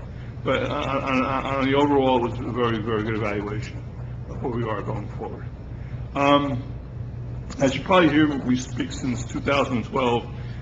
We were involved with severe repetitive loss and HMGP federal grants for elevations and demolition of houses in the south of the town. Well, we finally finished all of that, and now we're starting a reimbursement process. I can tell the governing body that we have received approval for final reimbursement of the SRL of $2,077,667, and also HMGP $319,583. Now, if you recall, last year during the budget process, Chuck and Jimmy made it clear that we had a very nice surplus, but some of it was impacted by these numbers because there were receivables outstanding. Well, that's going to be positive to us now at the back in full. On top of that, we're going to receive substantial, probably another $600,000 from DEP. That process is unfortunately going to take a little longer. DEP has been down-staffed, and we have the one gentleman to do it, Mr. Larry Fink, who was trying to do these things on a bi-monthly basis. So he has all the documentation that OEM had in the state of New Jersey to process this. He already told me he's going to try to kind of piecemeal, so by the end of the year, we'll have our money. We probably have... I think we'll get it by the end of the year? He's going to try. We had 21 applications with him. They were involved in every one of them. We had 21. So far, we've got reimbursed for 6 out of 21.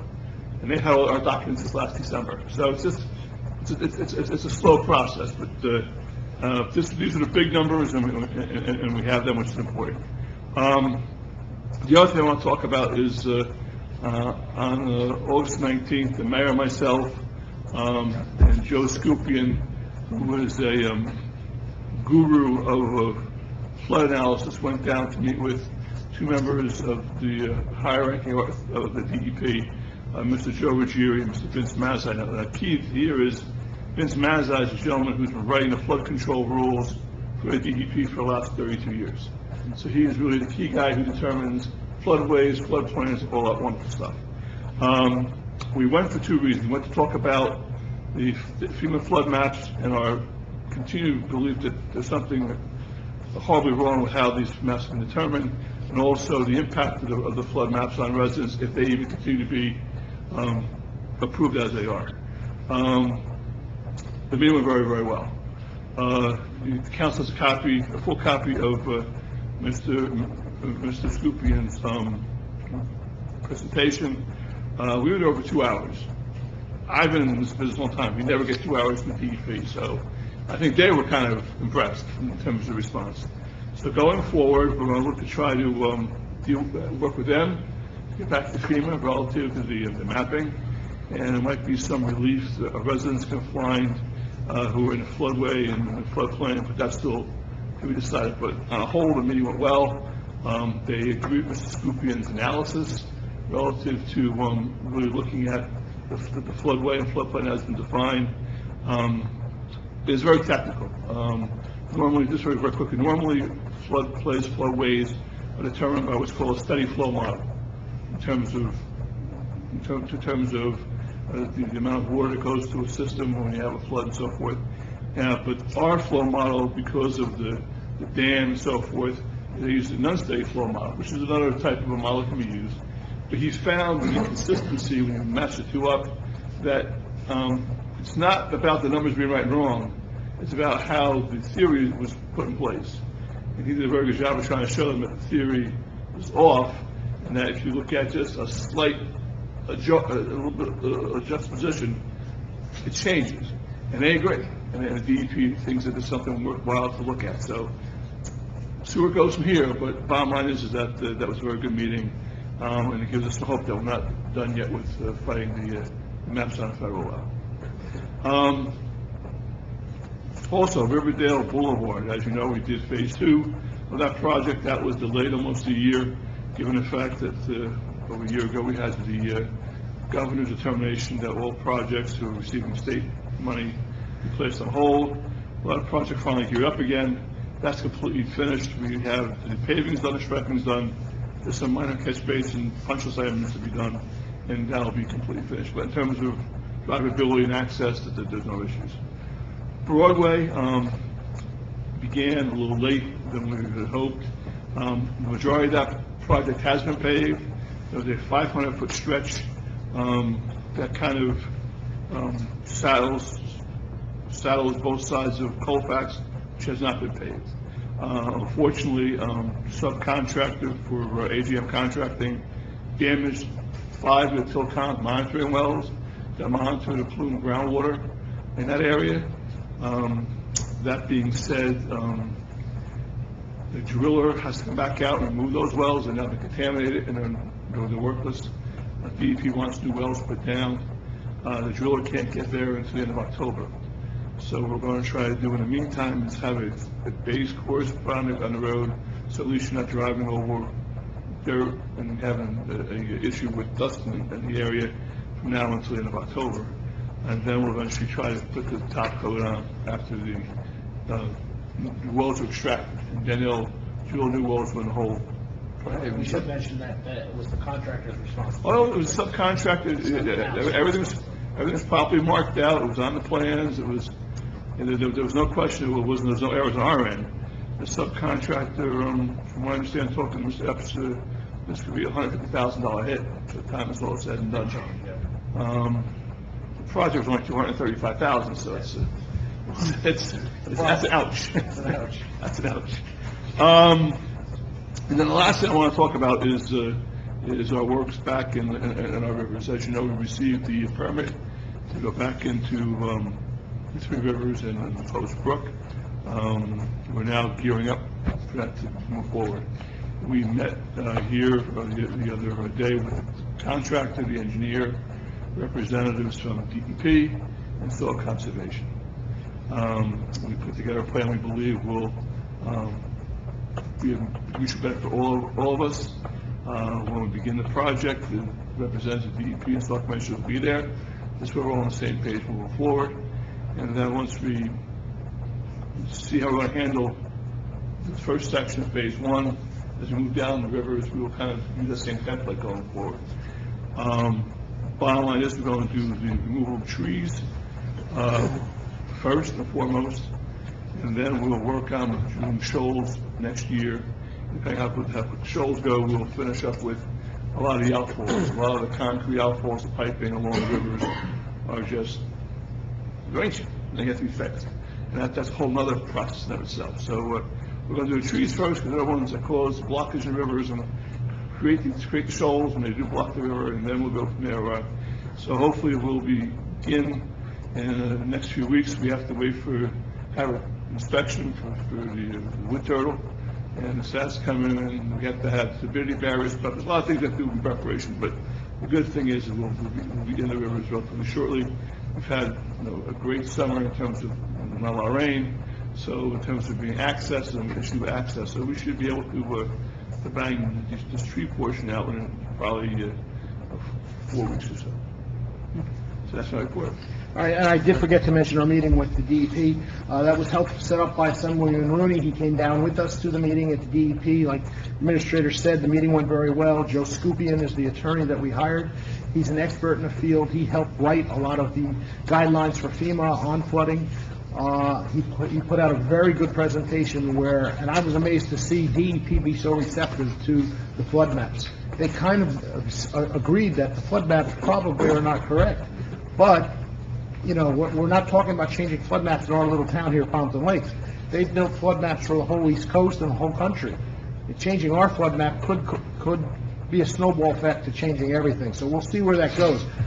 But the information that was presented by him was right on, and for DEP to take the meeting for 2 hours and understand it and say, look, we get what you're saying and it makes sense, that's a big deal.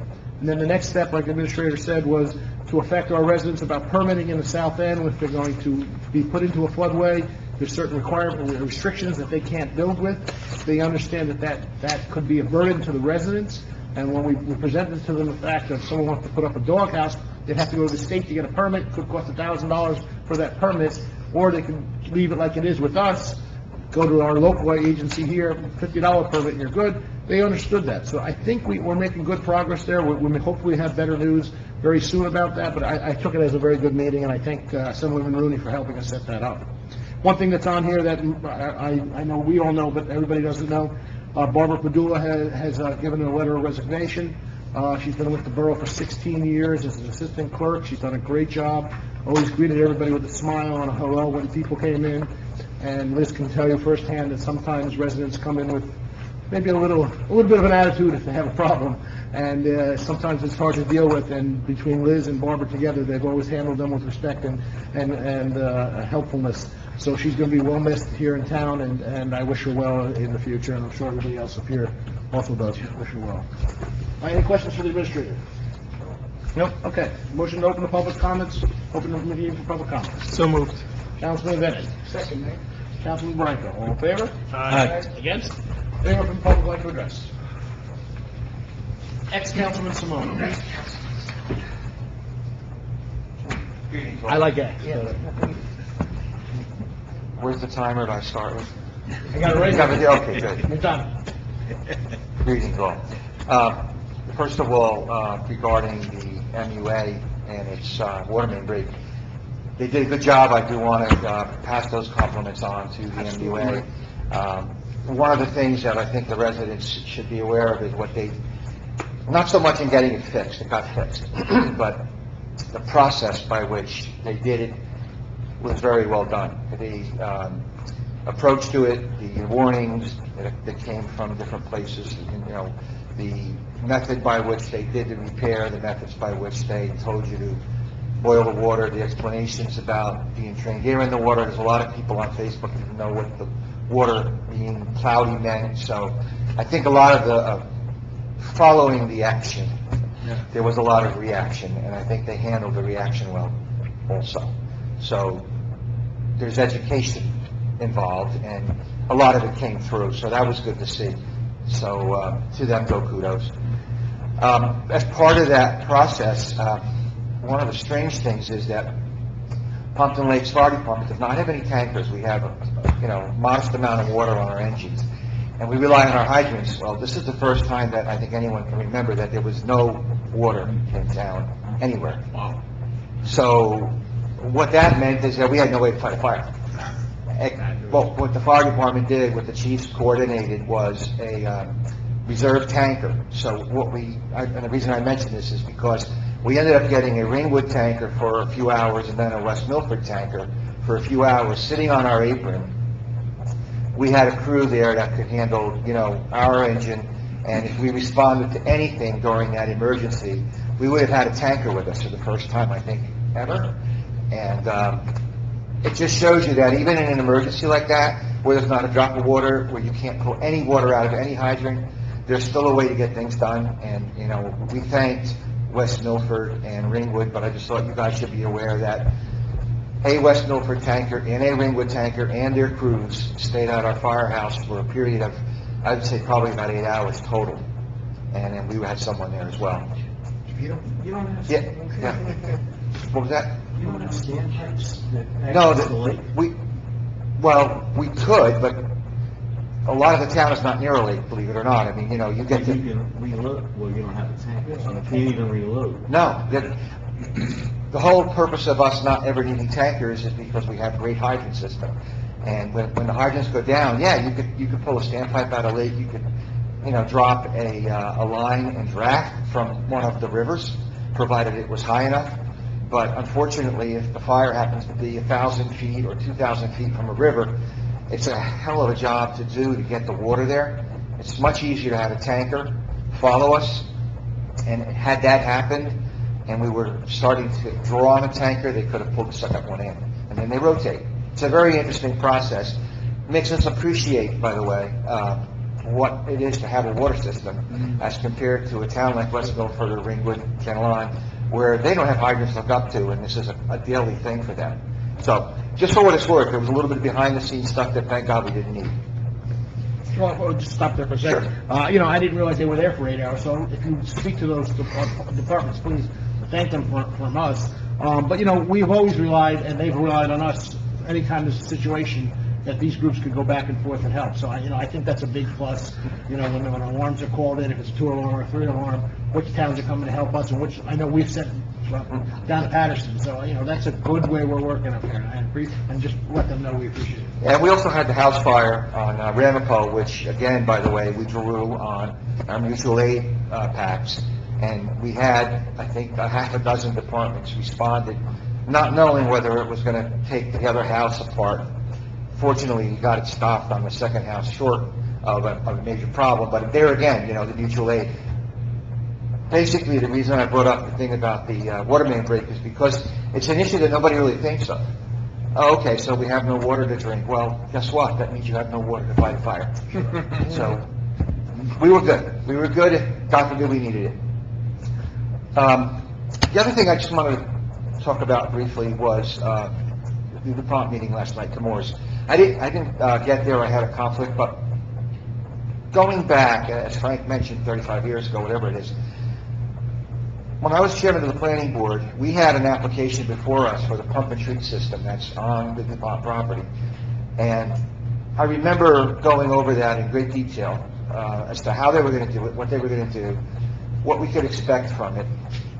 It was something fairly new, as it is now, and it worked pretty much right on target the way it was supposed to. And it's been working that way for 15 years, maybe? 98, okay. 20 years, let's say.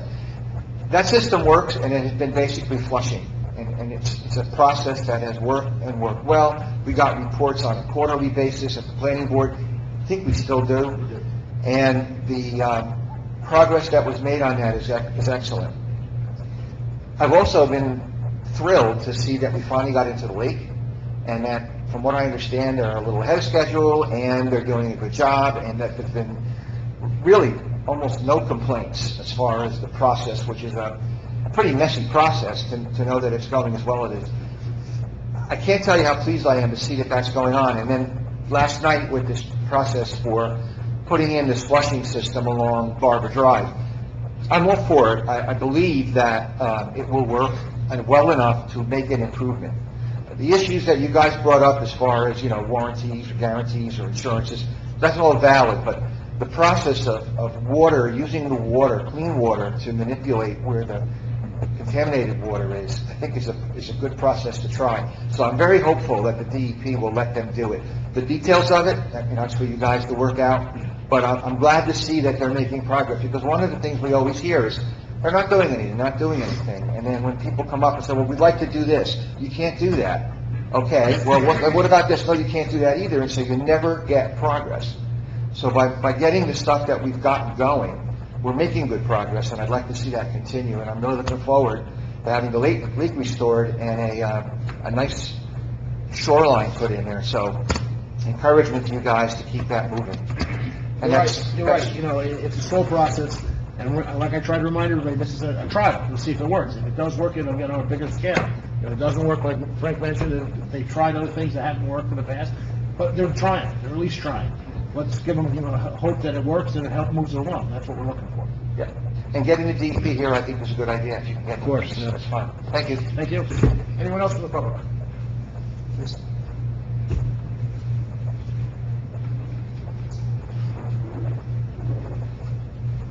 Hi, Peter Shazad, 314 Woodlawn Avenue. I'd actually just like to make a statement in support of Councilwoman Recker.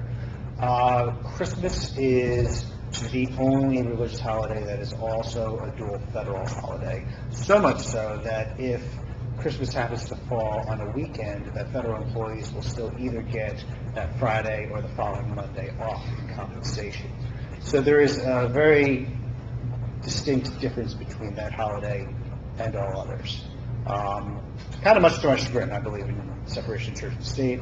I've often struggled with just the framework for how a municipality may display their seasonal decorations, and I have basically landed on, you don't want a boring town.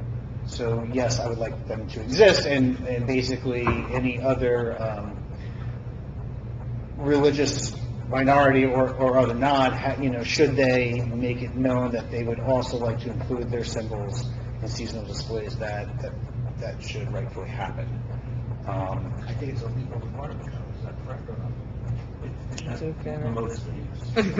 I'm sorry, what was that? I think it's a legal requirement now, if asked, you have to say yes. It's like the pornography cases, like when you, What's you know, that? when you, But I you can't define it, but when you see it, you know it. So, but coming back to the point, though, is, should a council meeting be on a Wednesday when Christmas was, legally, you would have to suspend that meeting. And so it may be up to us on a non-legal basis to make up the difference by showing that courtesy to the other religions. Thank you. Thank you.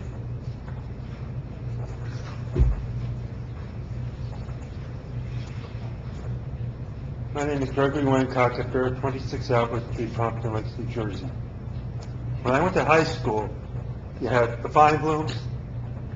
Remember the Fine Blooms, everybody? I had Cy Wiener. I worked at Singer's department store for 3 years. I loved my Jewish friends. I even joined the Coast Guard to help protect the country so that what people believe in could be real to them, in their hearts, in their minds.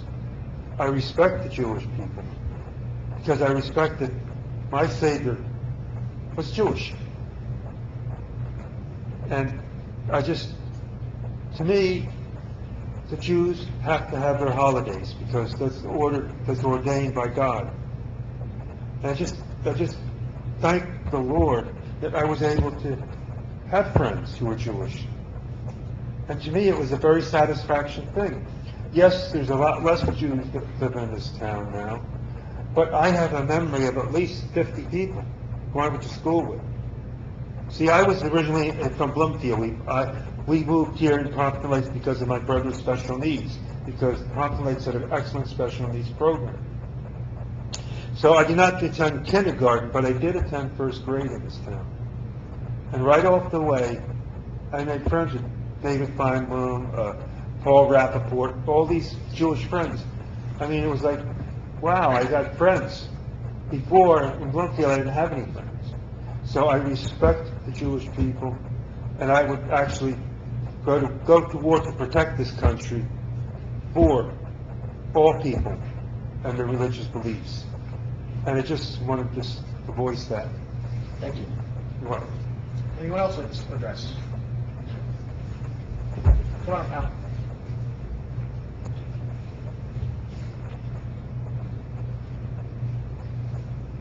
Good evening again. Al Evangelista, OEM coordinator.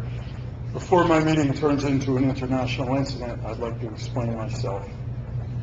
I used to have a very good friend that served on OEM with me by the name of Alan Lovitch, who would never have allowed me to have that meeting on that night, because he would have reminded me what that night was. When I look at the calendar to schedule a meeting, it's Tuesday, Wednesday, Thursday, that's it. Okay, that's it. That's what I have available to me. I looked at that Wednesday, did not see anything on the calendar, and I sent out the email to about 25 people that serve on LAPC. And it wasn't until that evening that I was reminded by someone else, another good friend of mine, that it happened to be a Jewish holiday. And at that point, it was a moot point. So I apologize to anyone that was offended by that. It was not done deliberately. I would never do anything deliberately like that. I have a lot of Jewish friends as well, Mr. Cockaffair. But I am not in tune all the time with all the religious holidays and things of that nature. So I do apologize, and hopefully it will not happen again. Thank you. I don't think anyone's holding you responsible, and I think what the Councilwoman is saying is we should get our schedule better together to make that not happen. Perhaps you'd like to serve as vice mayor. Anyone else like to speak?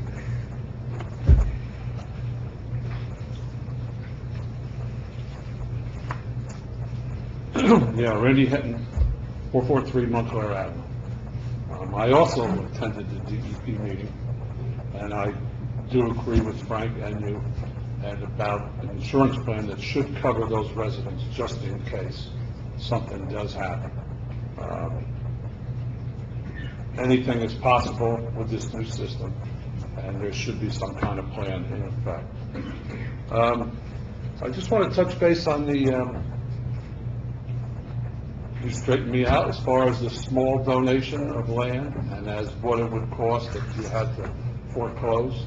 I can see that. But on the radio station, I did my little due diligence and checks the tax maps. That's nearly $20,000 in property tax. If we accept that, we've torn down close to 75 homes and lost a lot of tax money there. We can't afford to lose more tax money. This town is not in the real estate business. You know, I mean, if you did take that property over, then there's a water bill to pay on the building, there's electric to pay, there's maintenance of the building. So just want you to consider in your decision whether to accept or not. We really don't need to lose any more taxes that would be coming to this town. Unfortunately, and I agree with you, but unfortunately, the options for the radio station is either a donation or walk away from the property, which again, they stop paying taxes on. And we end up picking up the cost on that.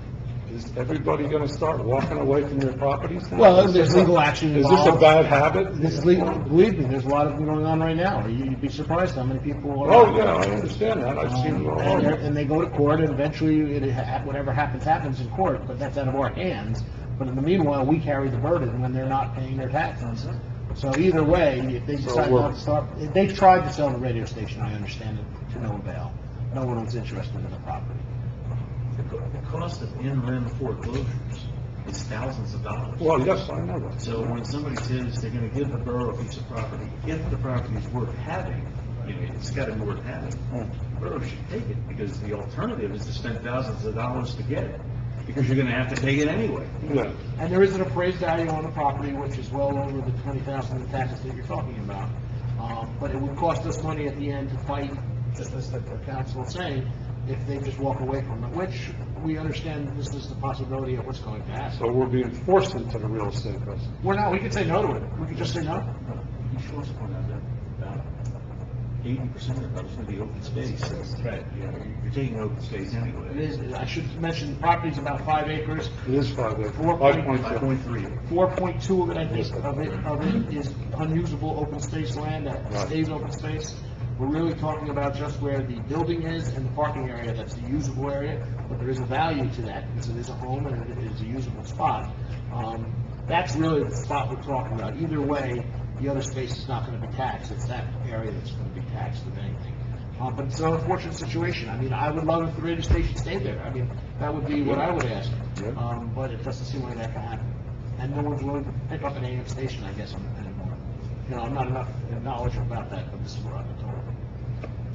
But I agree with you. I mean, losing every tax dollar means something. So Of you're course. right. Resolution 17172. 172, okay.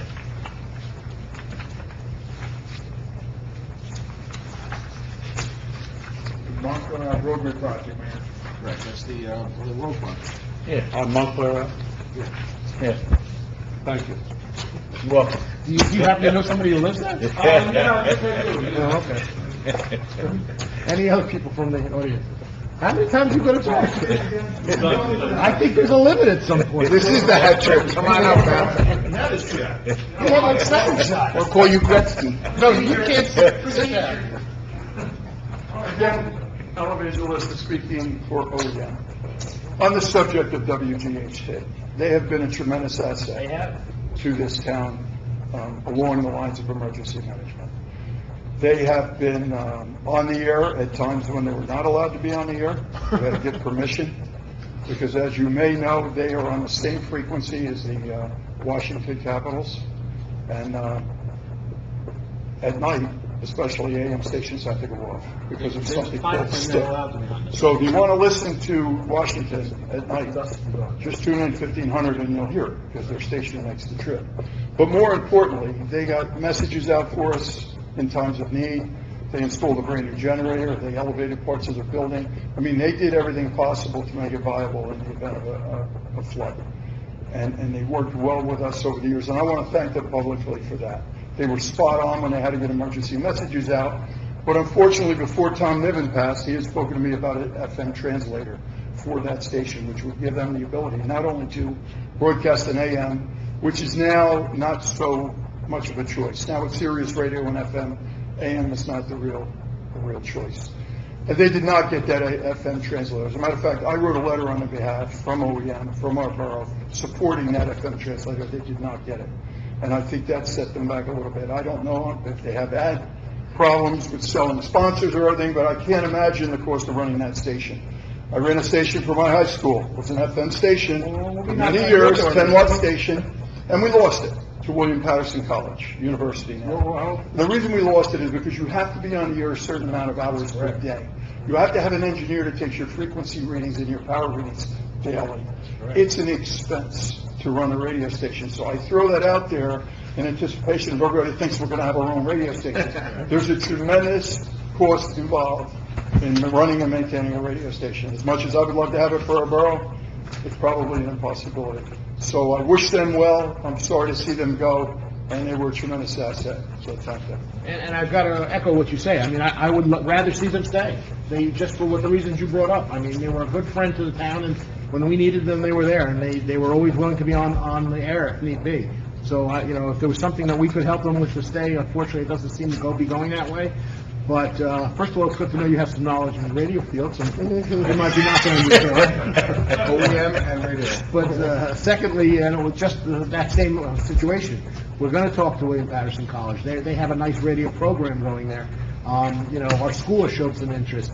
Maybe with a combined group of efforts, with not us running it, but with us helping, we can continue. But this is a long-term goal of ours.